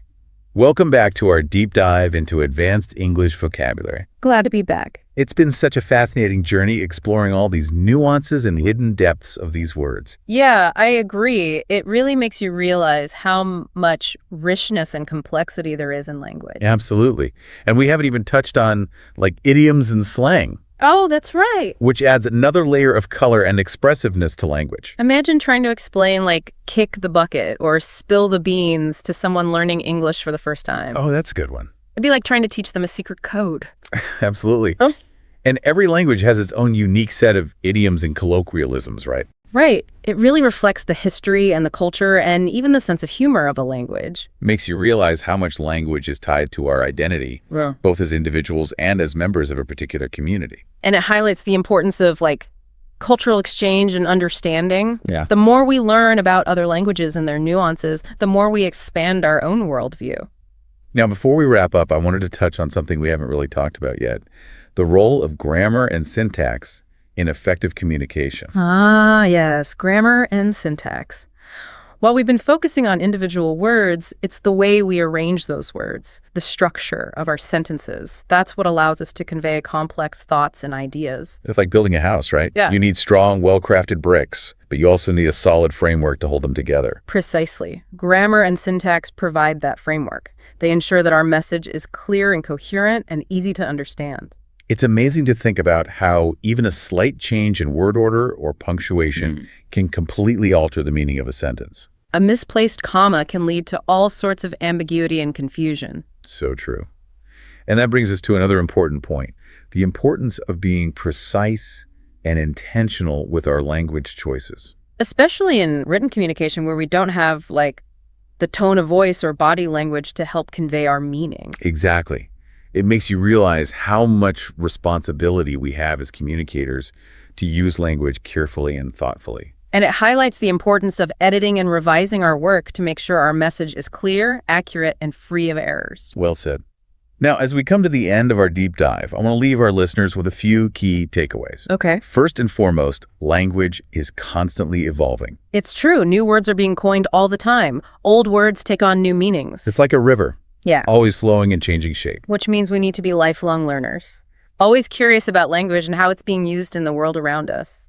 I also want to encourage our listeners to embrace the power of language, Absolutely. to see it as a tool for connection, for creativity, for making a difference. Words have the power to inspire, to inform, to persuade, to heal. But they can also be used to harm, to deceive, to manipulate.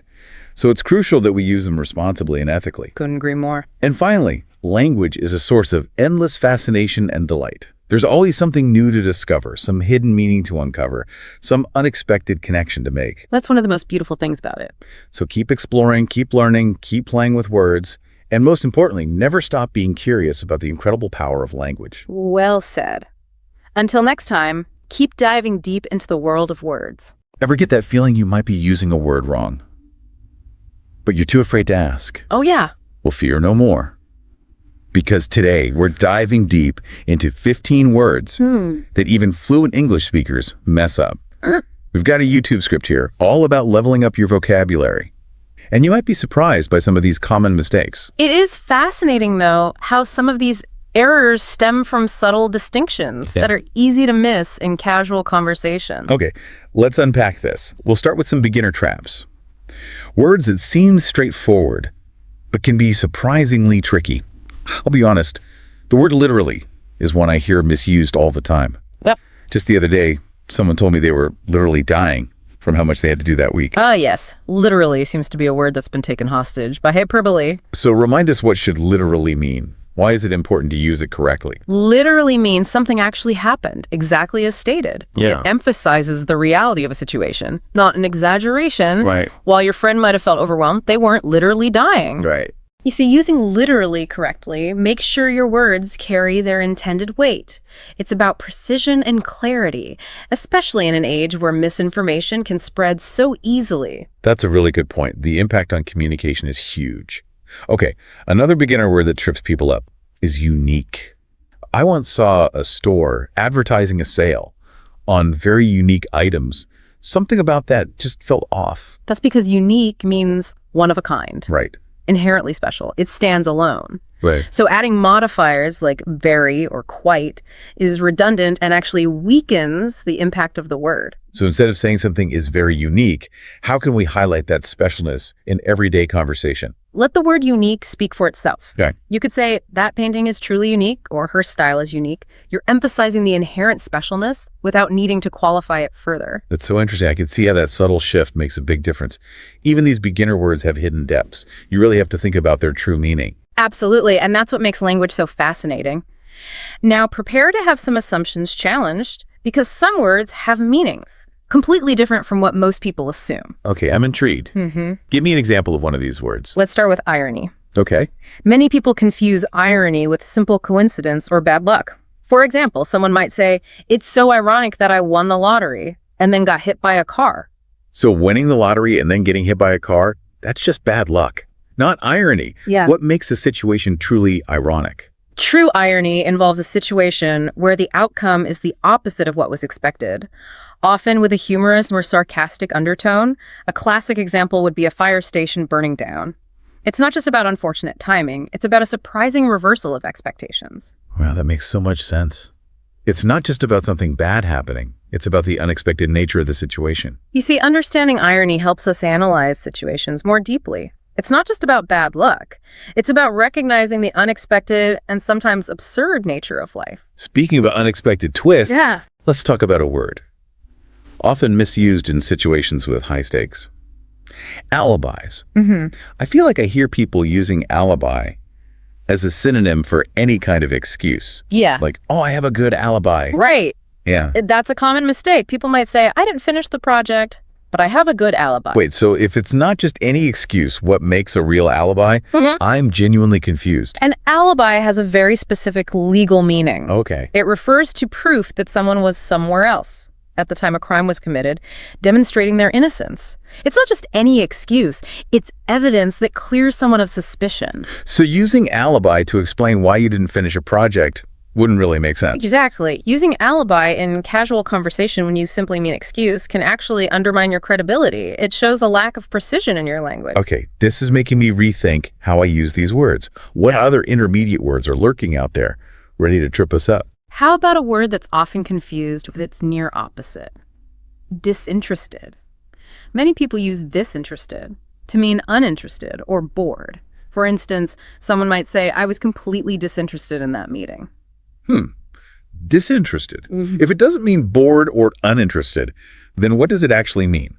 Disinterested actually describes someone who is impartial or unbiased, free from personal stake or interest in a situation. A good example would be a judge who must remain disinterested in the outcome of a case. Okay. They can't be swayed by personal opinions or biases. So if I wanted to say that I found the meeting boring, disinterested wouldn't be the right word to use. Precisely. In that case, uninterested or bored would be more accurate. Right. Disinterested implies neutrality and objectivity. It's about being impartial, not uncaring. I never realized how a single word could completely change the tone and meaning of a sentence. It's all about understanding those subtle but powerful nuances. Absolutely. And that's what we're here to explore. Are you ready to be bemused by the next word? Bemused. Okay, you've definitely got my attention. What's so tricky about this one? People often think bemused means amused or entertained. Okay. You might hear someone say, I was bemused by his silly jokes. So if bemused doesn't mean amused, then what's the real meaning? Bemused actually means puzzled, bewildered, or even slightly confused. Think of it as a state of mild perplexity, for example. You might be bemused by a riddle you can't solve. Well, or a strange event you don't fully understand. so it's not about laughing at a joke. It's about that feeling of, wait, what just happened? That makes a lot of sense. Imagine someone watching a magic trick. Right. Their brow furrowed, a slight smile playing on their lips. Yeah. That's bemusement. It's not amusement, but a fascinated perplexity. Okay, now I'm really starting to understand the difference. Uh-huh. Bemused is a much richer word than I realized. It's about that space between amusement and confusion. Exactly. And these subtle distinctions can make a big difference in how your message is received. Are you ready for our final intermediate word? Bring it on. I'm ready to tackle anything. All right. Let's explore a word that's often misused to describe something grand or impressive. Enormity. People often use enormity to emphasize the sheer size or scope of something. You might hear someone say, I was overwhelmed by the enormity of the project. That's how I usually use it. But I have a feeling it doesn't quite mean what I think it means. What's the real meaning? While enormity can relate to size, its primary meaning leans towards something more serious and weighty. Okay. It often refers to extreme wickedness, outrageousness, or the sheer gravity of a situation. Right. Particularly in a moral or ethical context. So it's less about physical size and more about the weight of the implications. Precisely. For instance, if you were discussing a horrific crime, you might speak of the enormity of the act to emphasize its moral depravity and the severity of its consequences. Wow, that puts the word in a whole new light.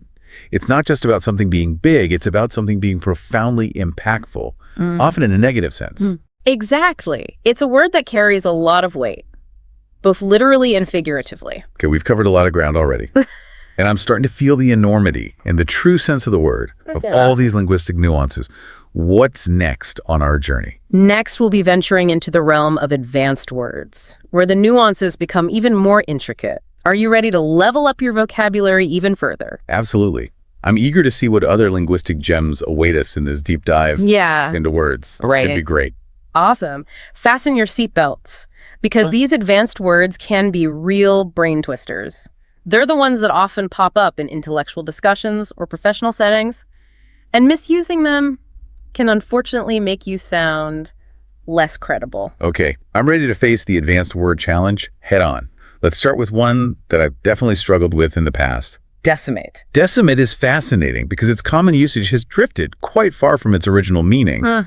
People often use it as a synonym for completely destroy, like saying the hurricane decimated the coastal towns. Yeah, I've definitely heard it used that way. But if it doesn't mean to completely destroy, then what does it actually mean? Decimate has a very specific historical root. It comes from the ancient Roman practice of punishing mutinous troops by killing 1 out of every 10 soldiers. So the original meaning of decimate is to reduce by 1/10, not to obliterate completely. Wow, I had no idea. That's a pretty grim origin story for a word. So using decimate to describe the total destruction of a town wouldn't be quite right. Exactly. It's a case of hyperbole overtaking precision. While the impact of a hurricane can be devastating, it's unlikely to literally reduce a town's population by exactly 1/10. This is why I love these deep dives. You uncover these hidden layers of meaning that we often miss in everyday conversation. It's like learning a secret code. This word's bloody history reminds us that language carries the weight of the past. Even today, decimate suggests a severe calculated reduction, not total destruction. Okay, what other advanced words are waiting to be decoded? Let's tackle one that often gets misused in academic circles: peruse. Peruse. I'll admit I've been guilty of using this one incorrectly myself. I always thought it meant to quickly skim through something. That's a very common misconception. In reality, peruse means to read thoroughly and carefully. It implies a close and attentive examination of a text, not a hasty glance.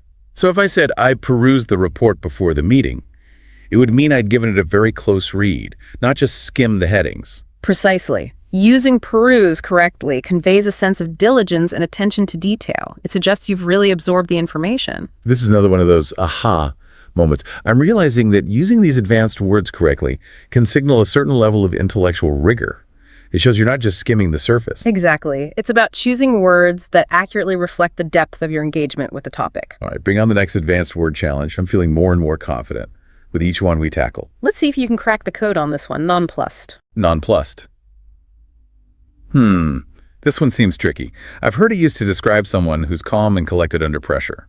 Like, even though the presentation went wrong, she remained nonplussed. That's a clever guess.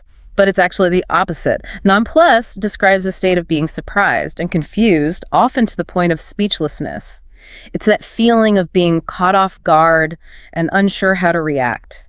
Wow. So it's almost like being speechless with shock. Exactly. Nonplussed implies a momentary loss of composure, a sense of being bewildered. It's that deer in the headlights feeling. That makes so much more sense. I can see how misusing this word could lead to some awkward situations. Indeed, it highlights the importance of understanding the nuances of these advanced words. They can have a big impact on how our message is perceived. Okay, what other advanced word adventures await us? I'm ready to expand my vocabulary horizons. Let's explore a word that often gets used in a way that diminishes its true impact. Plethora. Plethora. I usually think of this word as meaning a lot of something. In a positive way, like there was a plethora of fun activities to choose from at the festival. That's a common interpretation. But plethora carries a slightly different nuance. While it does mean an abundance of something, it often implies an excessive or overwhelming amount. Okay. It can sometimes even suggest a sense of burden or inconvenience. Interesting. So it's not just about having a lot of something, it's about having maybe too much of it, like it's overflowing. Precisely. Imagine a situation where you're bombarded with information or faced with an overwhelming number of choices. That sense of being inundated can be captured by the word plethora. So if I were to say, I have a plethora of emails to respond to, it would imply that I'm feeling a bit swamped by them, not necessarily excited about having a full inbox. Exactly. It's about that tipping point where abundance starts to feel like excess. It's about that too much of a good thing feeling. I'm starting to see how using plethora correctly can add a layer of sophistication to my descriptions. It's a much more nuanced way of expressing abundance than just saying a lot. It's about choosing words that convey not just the quantity, but also the impact of that quantity. This is making me realize how much I've taken these words for granted, what other advanced words are hiding in plain sight, waiting to be understood. Let's delve into one that's often misused in discussions about facts and information. Factoid. Factoid. This one seems pretty straightforward. I always thought it just meant a small or trivial fact. That's how it's commonly used, but its original meaning is a bit more nuanced. even controversial. The term factoid was actually coined to describe something that appears to be a fact, but is actually false or unsubstantiated. Right, really? That's a completely different meaning. That's the risk with using factoid in its original sense. It implies a degree of skepticism or even doubt about the validity of the information being presented. It can be a way of highlighting that something may sound like a fact, but it hasn't actually been proven true. This is a perfect example of how language can evolve and shift in meaning over time. It's important to be aware of both the common usage and the original intent behind a word. You're absolutely right. Language is a living, breathing thing that constantly adapts and changes. Our goal is to be aware of those changes and use words in a way that is both accurate and effective. So how can we use factoid in a way that doesn't accidentally spread misinformation? If you're unsure of the accuracy of a piece of information, it's best to avoid using factoid altogether. You could say something like, here's an interesting tidbit, or this might be a bit of trivia, but this avoids any implication that the information might be false. That's really helpful advice. Okay, bring on the next advanced word. I'm ready to conquer some more linguistic complexities. Let's tackle a word that often causes confusion in discussions and debates. Moot. Moot? I've always thought of this word as meaning irrelevant or pointless. Like that argument is moot because the decision has already been made. That's a common understanding, but it's not entirely accurate. While moot can relate to something that's no longer relevant, its original meaning is a bit more nuanced. It originally referred to a matter that is open for debate or discussion. So if a topic is moot, it's not necessarily pointless. It just means there's room for further discussion or consideration. Precisely. Imagine a legal case where the circumstances change, making the original point of contention no longer relevant to the outcome. The issue might be considered moot, not because it was unimportant, but because it's no longer central to the case. That's a really helpful clarification. So it's less about the topic being irrelevant and more about its significance having shifted or diminished. Exactly. It's about acknowledging that the context has changed, and the original point of debate may no longer be the primary focus. I'm definitely feeling more enlightened than moot after tackling that one. What other advanced word adventures await us? Let's wrap up our exploration of advanced words with a pair that often trips people up: infer and imply. Infer and imply, the classic conundrum. I know these words are related to drawing conclusions, but I often mix them up. It's a common confusion. The key difference lies in who is doing the action. The speaker or writer implies something, meaning they suggest or hint at something without stating it directly.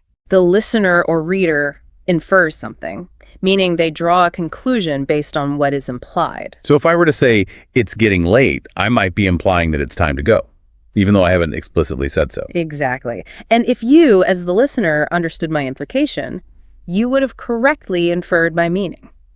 I see. So it's a two-way street.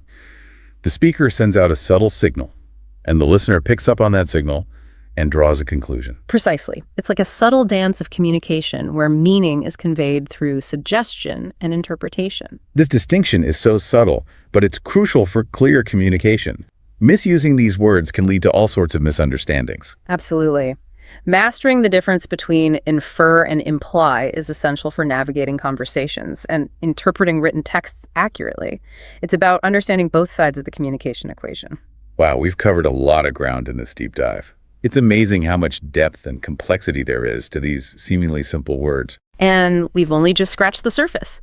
But I hope you're starting to see how understanding the nuances of language can empower you to communicate with greater clarity and precision. I'm definitely feeling a lot more confident about using these words correctly. It's like a whole new world of linguistic possibilities has opened up. And that's the beauty of language learning. It's an ongoing journey of discovery and refinement. Are you ready for a quick challenge to test your newfound knowledge? Absolutely. Bring it on. All right. Hit me with that word challenge. I'm ready to put my knowledge to the test. Okay. Let's see if you can recall the true meaning of nonplussed. Without looking back at our discussion, take a moment to think about it. Okay. No peeking. I think I've got it. Nonplussed means to be surprised and confused, almost to the point of speechlessness. It's like that feeling of being completely thrown off guard and not knowing how to react. That's absolutely correct. You've successfully decoded nonplussed. It seems our deep dive has truly expanded your vocabulary horizons. I'm feeling pretty proud of myself right now. This whole experience has been eye-opening. I've realized that using words correctly isn't just about sounding smart. It's about communicating effectively and ensuring that my message is understood. It's about wielding the power of language with precision and care, choosing words that accurately reflect not only what we want to say, but also the subtle nuances of meaning we wish to convey. You know, it's funny because I used to think that vocabulary was just about memorizing definitions. But this deep dive has shown me that it's so much more than that. It's about understanding the history, the etymology, the subtle shades of meaning that make each word unique. It's about recognizing that words are not static, but dynamic. They evolve over time, their meanings shifting and adapting to reflect the changing world around us. And that's what makes language so fascinating. It's a living, breathing entity that connects us to the past, informs our present, and shapes our future. And as we wrap up this deep dive, I encourage you to continue exploring the fascinating world of language. Pay attention to the words you use, the words you encounter, and the way they impact your understanding of the world. I know I will. This has been such a rewarding journey. I'm walking away with a newfound appreciation for the power of words and the importance of using them correctly. Remember, language is a gift, a tool that allows us to connect, create, and inspire. Let's use it wisely. Absolutely. Until next time. Happy wordsmithing. Okay, so let's be real for a sec. Small talk, right? It can be like the most awkward thing ever. Like when you're stuck in a situation and you know you should be chatting, but your mind just goes blank. Anyone else? Feel me on that. But get this. What if I told you that this deep dive could actually turn that dread into pure confidence? And we're going to do it using a source you'd never expect. A video script, get this, for people learning English. I know, right? Sounds a little out there. But seriously, this script is full of stuff that goes way deeper than just language. It's like a secret masterclass in how humans connect, hidden inside an English lesson. Okay, I gotta admit, when you first mentioned this source, I was kind of like, how can something for total beginners help someone who's already fluent? That's fair, totally. But the cool thing here is, by breaking small talk down into these simple steps, it actually shows you the psychology behind how we connect. Like, it's a cheat sheet for building rapport, even if you never needed help with English in the first place. So it's more about understanding the, deeper game, not just memorizing lines. Exactly. For example, the script makes a big deal about greetings and weather talk, stuff we might think is just filler. Yeah, I always thought that stuff was kind of pointless. Right. But they actually serve a super important purpose. Like, humans are literally wired to bond over shared experiences. Okay. Even something as simple as complaining about the heat or, whatever the weather's doing. Okay, yeah, I guess I can see that. It creates that instant common ground, that we're in this together feeling, which is huge for starting any kind of connection. Wow, that's actually so true. I never thought about it that way. And the script goes even further. Instead of those boring old greetings like, "Hi, how are you?" it gives you phrases that fit the specific situation so you get a better response. Oh, I like where this is going. Give me an example. So say you're at a party. Instead of that robotic, "Hi, how are you?" try something like, "What brings you here?" Way more interesting, right? Way more. It's like you're actually interested, not just saying words. Exactly. It shows you're paying attention and they actually get to share something about themselves. It's what they call a strong bid in, like conversation analysis stuff. Each thing we say is a bid to connect. Ooh, I'm digging this bidding concept. So we're all just out here trying to make the strongest bid to connect. Totally. And this script is giving us all the winning moves. Another one they have is, instead of just saying nice weather, you could say something like, "This weather's crazy, right?" It's like inviting the other person in on the joke. I like it. Yeah. So it's making small talk feel, less robotic. But what really stood out to me was the role-playing part. Ah, yes. That's where the magic really happens. The people who made this script, they get it. Knowing the right words isn't enough. You got to actually practice using them. And role-playing is the best way to do that. But what if you don't have someone to practice with? Isn't that kind of, weird to do alone? For sure. But you can totally do it in your head. It's called mental rehearsal.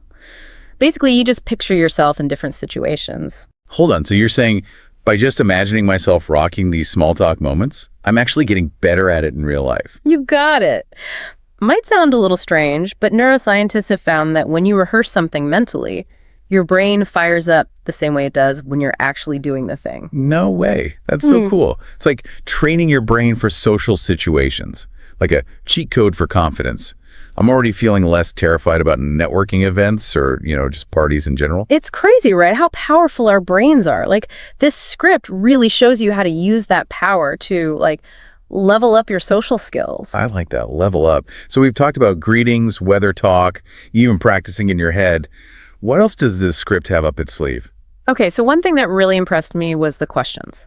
They go way beyond those typical boring questions like, where are you from? Or what do you do? The usual suspects. Yeah, those can be so snooze fest sometimes. Right. Instead, they give you all these questions that are actually interesting, designed to spark real conversations. Okay, I'm all about those real conversations. Tell me more. Give me the good stuff. So instead of asking, what do you do?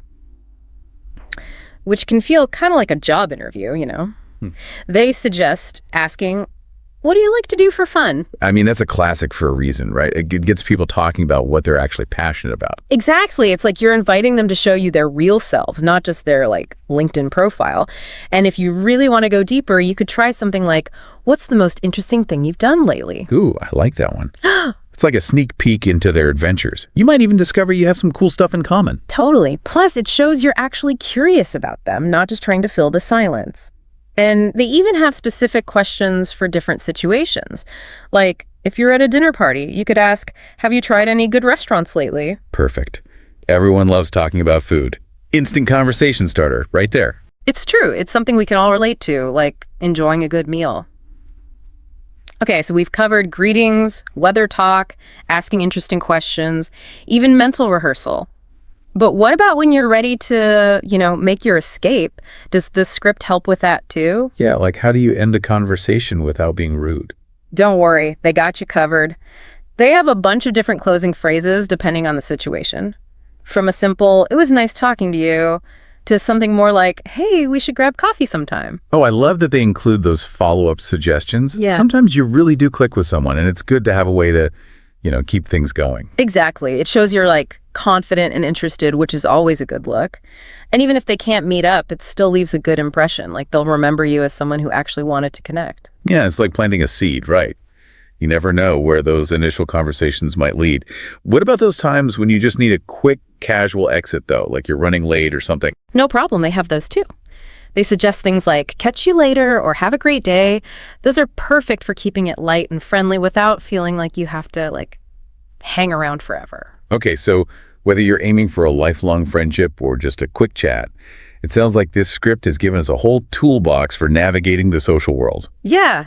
It's like they took all the guesswork out of small talk and gave us a clear path to follow. It's pretty amazing. And what's so cool is that this script, even though it's for people learning English, it actually shows us some really deep things about human connections, like a reminder that we all want to feel understood, even in those little everyday conversations. So true. And I think that's what makes this deep dive so valuable. We're not just learning phrases, we're learning about what makes us human and how even a short conversation can make a difference, create a ripple effect. It's like we're seeing the world through a whole new lens now, right? Yeah. And that brings us to the best part, putting it all into practice.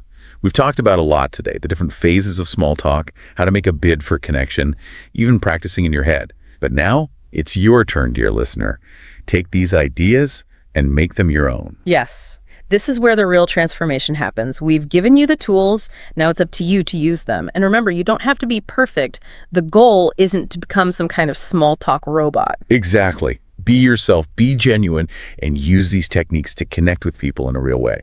So let's recap the top 3 things we've learned from this unexpected deep dive into, mastering small talk. First, small talk isn't just random. There's a structure you can follow to make those conversations flow. Second, the words you use actually matter. This script has given us tons of phrases that are interesting, thoughtful, and perfect for different situations. And third, practice, practice, practice.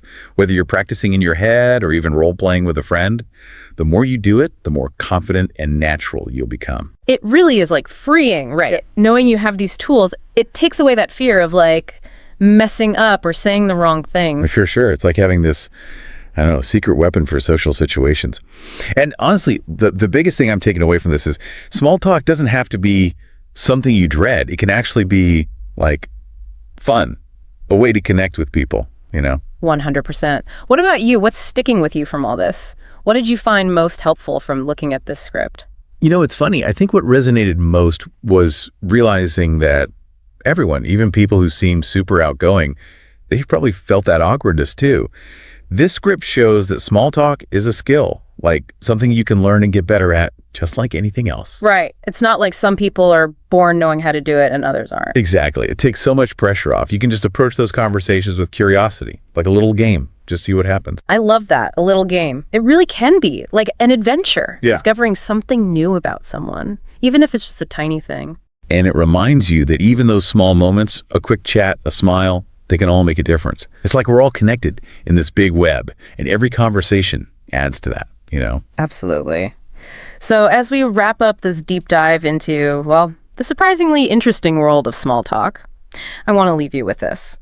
Think about the next time you are in a situation where you know there's going to be some small talk. Maybe it's a party or a work event, even just grabbing coffee. What are you most excited to try out from all the stuff we talked about?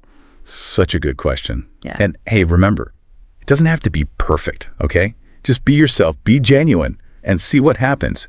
You might be surprised how fun and even meaningful those small conversations can be. So go out there and conquer the world of small talk. We believe in you. Welcome to this deep dive, everyone. Today we're going to be exploring, well, actually, your English learning journey using a script for a video for English language learners. It's going to be like a deep dive within a deep dive, really. So no matter where you're at, beginner, advanced, somewhere in between, there should be something here for you. Yeah, I think it's so cool how this script uses like real stories from other people learning English, you know, to like inspire. It's like we're all on this journey together, you know? Totally. And speaking of journeys, the script like starts off by asking this big question, right? What made you want to learn English in the first place? The why behind your adventure, basically. They give this example of a learner, Anna, and her goal was she just wanted to watch TV, like without subtitles. And what I thought was so cool about that was like, it was totally, you know, coming from her, like she just wanted to do it, not because someone told her she had to or anything. Right. Like those are the best reasons, you know, when it comes from inside. Yeah, for sure. Knowing your why can really make a difference, I think, especially when things get tough, you know? When you hit a wall, you just don't feel like studying. It's like having a compass to keep you, you know, heading in the right direction. I love that, the compass. So I'm curious, what was your why, you know, when you started out? Take a second to think about that. It's worth, you know, revisiting it as you keep going, too. Now, the script also digs into how, like, where you are can affect your learning. It gets that not everyone can be, like, surrounded by English speakers all the time, but it kind of challenges us to get creative. Yeah, yeah. This story about Raj really stuck with me. He lives in this village where literally no one speaks English. And so he basically turned his whole house into this like learning tool, you know, sticky notes everywhere, using English for like everyday stuff. It just proves you don't have to be in some English speaking country to learn it well. It's amazing, right? Talk about resourcefulness. He didn't wait for the perfect situation. He just made it himself. And this actually leads perfectly into what the script talks about next. How to, you know, take all that time we waste and turn it into learning time. Oh, yeah. Like when you're scrolling on your phone or whatever, and it's not even like fun anymore. Exactly. But imagine if you could use that time to learn instead. The script mentions Maria, and she would spend like 30 minutes every night on, I think it was TikTok, and she swapped that for English learning videos, and guess what? In just a couple of weeks, her vocabulary like exploded. Wow. See? Totally doable. And what's even cooler is you can do this throughout your day, right? Like when you're commuting, waiting in line, even just doing chores. You can listen to podcasts, use apps, just sneak in little bits of English here and there. Yeah, yeah. Just make it a part of your life, you know? The more you can do that, the more natural it all feels. Exactly. The script then kind of switches gears and talks about common mistakes that can, you know, slow you down. And this is where I think your expertise is going to be so helpful. One of the first things it mentions is like getting too hung up on grammar, you know, to the point where you're not even really speaking. It's easy to just memorize all the rules, but language is really about talking to people, right? Absolutely. Grammar's important. Don't get me wrong. But sometimes I think it gets too much focus, you know, like it's more important to be able to speak fluently and confidently, even if you mess up a little. It's about finding that balance, I think. What do you think? Oh, 100%. I totally agree with that. You could know all the grammar in the world, but if you can't have a conversation, what's the point, right? Right, exactly. Yeah, it's like you learn how to play an instrument, but then you never actually play any music. Exactly. You just practice scales all day long. Okay, so the script's next point, I think this is something we've all dealt with, being scared to make mistakes. I mean, every language learner goes through that, right? Oh, yeah, for sure. But I think it's so important to, like, change how we think about mistakes. They're not like failures. They're actually like feedback. Yeah. Each mistake is a chance to learn and get better. Yeah, that's a good way to look at it. It takes the pressure off, And this kind of leads into the third mistake they talk about in the script, which is not practicing regularly. We've all been there, right? Like crazy study sessions and then nothing for weeks. Yeah, I've totally been there. It's always better to do a little bit every day than a lot all at once. Yeah. It's like you wouldn't go to the gym once a month for 8 hours and expect to see results. You got to be consistent. So true. Short, consistent workouts, that's the key. Like the script mentions this learner who went from like these huge study sessions every now and then to just doing 30 minutes a day every day. And they saw way more progress. It's amazing, right? How much difference just a little bit each day can make. Yeah. Our brains, they actually learn better that way too, through repetition and like slow exposure, not cramming. So instead of trying to do it all at once, just find little ways to fit English into your day, right? Exactly. Okay, let's switch gears a little bit and look at what the script says about, learning English if you don't live in an English-speaking country. Yeah. Which can feel like a huge obstacle, but the script has some pretty encouraging examples. Yeah, I was really interested in that part. It comes back to what we were saying before about creating that immersive environment, even without actually being around English speakers. And technology can really help with this, right? Totally. Like apps for language exchange, online forums, even streaming services with subtitles. There's so much out there. Right. Like in the script, they talk about Marco from Spain, and he basically made like his own little English world at home, reading news in English, watching English YouTubers, even talking to friends online from other countries. Wow, that's awesome. It's like bringing the English-speaking world to you. You don't even have to get on a plane. Exactly. Which leads perfectly into the script's like final challenge, focus on output. Yeah. It's not enough to just understand English. You got to use it, by speaking or writing. Yeah, that's where the real learning happens, I think. Getting out there and actually using the language. I know it can be scary at first, but the more you do it, the easier it gets. The script suggests a few things you can try, like recording yourself speaking and then listening back to see what you can improve. Well, that's a good one. Or joining a speaking group, or even just writing like a short paragraph in English every day. I like that. Just little things to get you practicing, The key is to find what works for you and then make it a habit. It doesn't have to be a big thing. Even 5 minutes a day can make a difference in the long run. And as we start wrapping up this deep dive here, I think one of the most important things to remember is learning English, it's a journey, right? And every little thing you do, it brings you closer to your goals. That's a great way to put it. It's not about being perfect. It's about making progress. I mean, we've talked about so much, right? Like from that whole why thing to making your own little English world. But what really sticks out to me is how much the script is all about, like, doing stuff. Oh, yeah, totally. You can't just sit there and like, hope you'll learn English. Right. You got to get out there and use it. And remember how we talked about making mistakes? The script wants us to think about those differently, too. Yeah. They're not like the end of the world. They're actually how you get better. Like little stepping stones. I love that. So as we wrap up this whole deep dive into learning English, I have one question for you. And it kind of goes back to that output thing we were talking about. What's one small step you're going to take this week to like actually use your English? Ooh, that's a good one. Could be anything, really. Record yourself talking for a minute, write an email in English, even just chat with someone online. It doesn't have to be this big, huge thing. Exactly. Just something small but consistent. Like we were saying before, 5 minutes a day, it all adds up. We've explored a ton of tips today and heard some pretty inspiring stories. I bet there are a few that like really resonated with you. Oh, yeah, for sure. So think about those and how you can use them in your own learning. And remember, learning English, it should be fun, not a chore. Totally. It's an adventure. Embrace those challenges, celebrate how far you've come and never stop exploring. Happy learning, everyone.